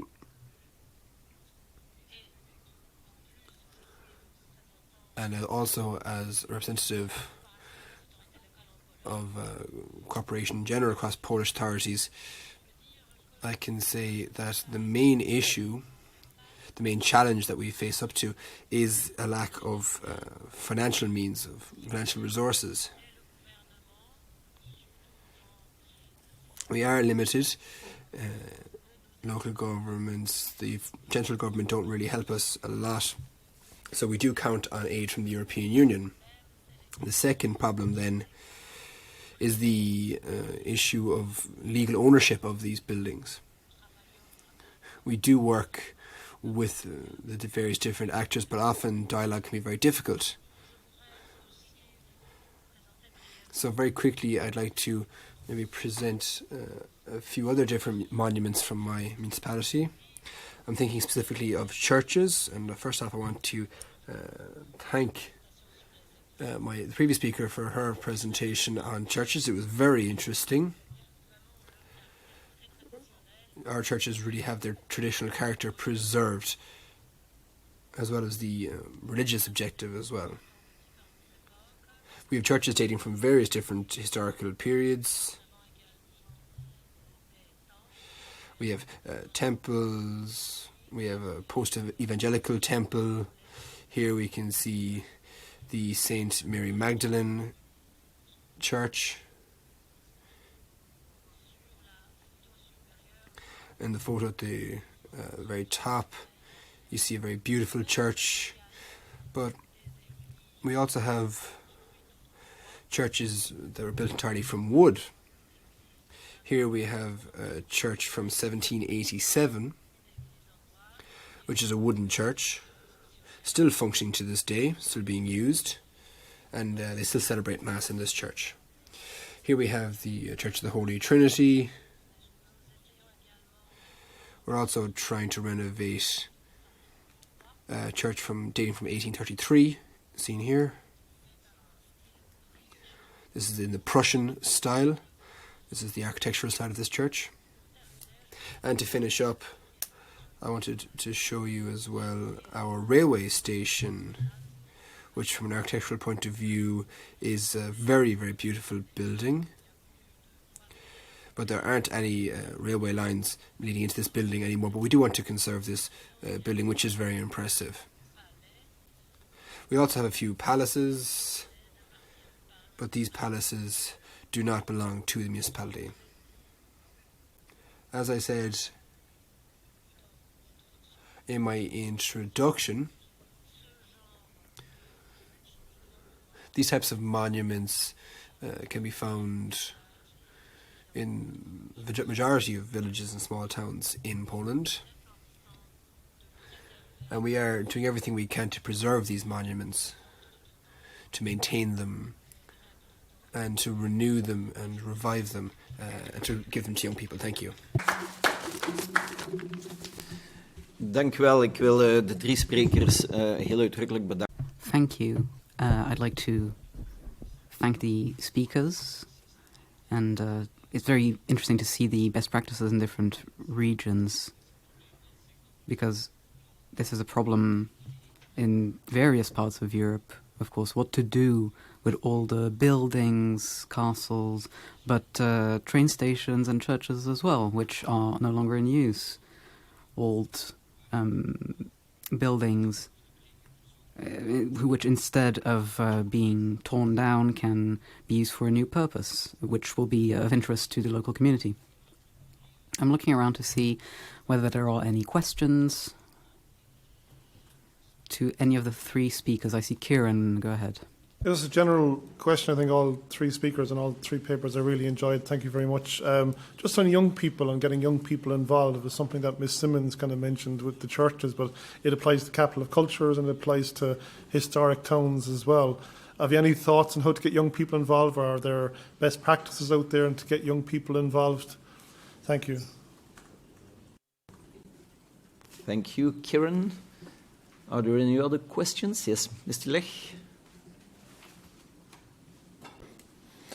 Chciałem podziękować za te wystąpienia. Temat jest niezwykle interesujący. I'd like first off to thank you for those presentations.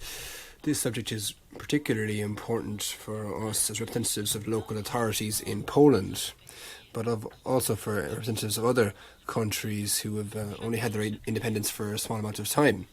Every country has its own history and its own role to play in the future. The issue of cultural heritage is a very broad subject. Here we have historic heritage, artistic know-how, religious buildings, and also even culinary know-how as well. Of course, we could debate for hours on end all of these various subjects. When it comes to Poland, we fought for our independence for centuries. We fought for our identity, for our language. I want to show you here an example of the activities in my municipality. We have a natural park that we created on a historical site. And the history of my municipality, for us, the main enemy was the ancient Prussians, and then there's also the Russians.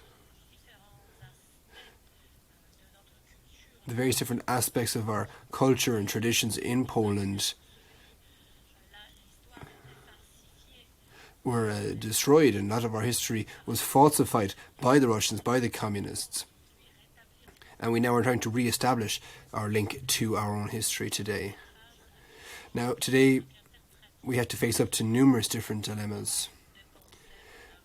First off, how to spend money. And you asked, how can we convince citizens to allow us to spend public money on cultural heritage? Well, for example, in my municipality, we've linked cultural heritage and the development of our community. At home, for example, we have a cheese. In the production of this, we've managed to create jobs. We've linked job creation to the production of this traditional cheese. Then we have handmade textiles as well. We have many orders going in now to our artisans for the creation of these handmade textiles. We're also creating natural parks and cultural areas. The park that I mentioned earlier was visited last year by over 20,000 tourists coming from Poland and abroad. And all of this, of course, brings money in. So it's important to show that we are developing, but thanks to these actions, we're also developing and forging our own identity, which is particularly important for us and for young people. Unfortunately, we do not have enough money.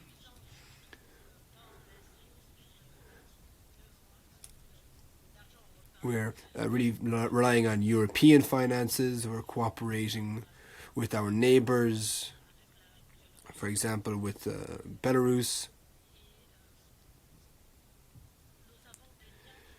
And we have very strong links to our shared history. For example, my region had an artificial border after the Second World War.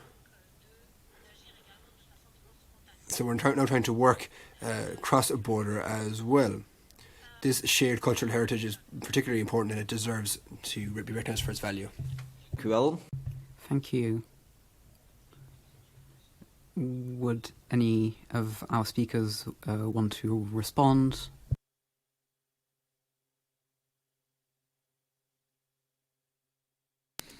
Kan ik het in het Nederlands? Can I answer in Dutch? Yes. You asked how we're doing this, how we're attracting young people to cultural heritage. It's not easy. For 3 years we've been very busy at universities and high schools and in schools in general. We will go there and speak about what we're doing. We also use other communication styles. We're really trying to communicate with young people, so with social media, for example. But also by not asking typical questions and by inviting them to think about what they're interested in. And when they bring up things that they're interested in, then we notice that we can also sort of secretly put across things that we are interested in. So perhaps that helps answer your question. Yes, Mr. Gala? Myślę, że w małych społecznościach, I think that in small towns and villages, it's maybe easier to work with young people. At home, for example, we have memory rooms in all of our schools. This basically is a space in which we bring in the various objects that children bring into school. They can represent memories passed on to them from their parents, from their grandparents, and all of this evokes our history and our identity. We have these types of rooms also in and around libraries. Sometimes they could bring in old agricultural tools or objects that are no longer used today. Sometimes the children themselves don't even know what it is they're bringing in and what it used to be used for. So this is a pragmatic way that we can work with young people. Also, we invite young people to come to various meetings organised by the church. The churches organise various campaigns, awareness-raising campaigns, or cleaning up the local area. So from day to day, young people work with the churches, and there's a very strong link here. We also have several projects. I would like to create a cultural centre and a centre for the three cultures, Catholic, Protestant and Jewish, at home. Thank you very much. Cette question de... This issue of mobilizing young people for heritage and more globally for culture, because we're in a world now where networks are everywhere and social networks and platforms are everywhere. It means we have to make young people actors. And as I would mention, maybe the tools that young people bring in. We need to look at things that they're familiar with. When I was working with the cartoon associations, we had cartoons on numerous different heritage elements, so we designed monuments, thought about things that ways we can bring in cultural and heritage into this, and it was an absolute success. It was fantastic, some of the monuments that they designed. So I think there's lots of different ways that we can invest. There's lots of different ways to get people involved, young people involved in culture, be it through drawing and cartoons, be it through digital tools. We need to make them actors, participatives, that they construct something around the monument or something artistically or culturally, something that is their own and becomes a part of their culture. Thank you. Nou ja, goed, even heel kort nog. Yeah, just something I'd like to add when it comes to attracting young people to these topics. I spoke about a DOM, and not all young people are the same. Not everyone's studying, for example. Some people start working, and they also want to get involved. And this is something that you can do. If you're involved in a monument in a specific street, then you can go to young people who are training or are in guilds. That could be used to restore this, to renovate these buildings. And during that project, you can also try to communicate certain values and stories about the buildings themselves. And that's just something that we can also do. Dankjewel, Klaas. Thank you, Klaas. I'm still looking around the table to see whether anyone has anything to add, but I don't think that's the case. We heard so many interesting policies and examples, all of which are difficult to sum up in the short few minutes left. As I mentioned in the beginning, cultural heritage is a rich resource which needs to be protected. It needs to be nurtured, and it needs to be cherished for future generations. From the diverse languages of our regions, the unique heritage buildings, and to a varied culture, it is what makes Europe so interesting, but it makes also what makes Europe different, a true meaning of united in diversity.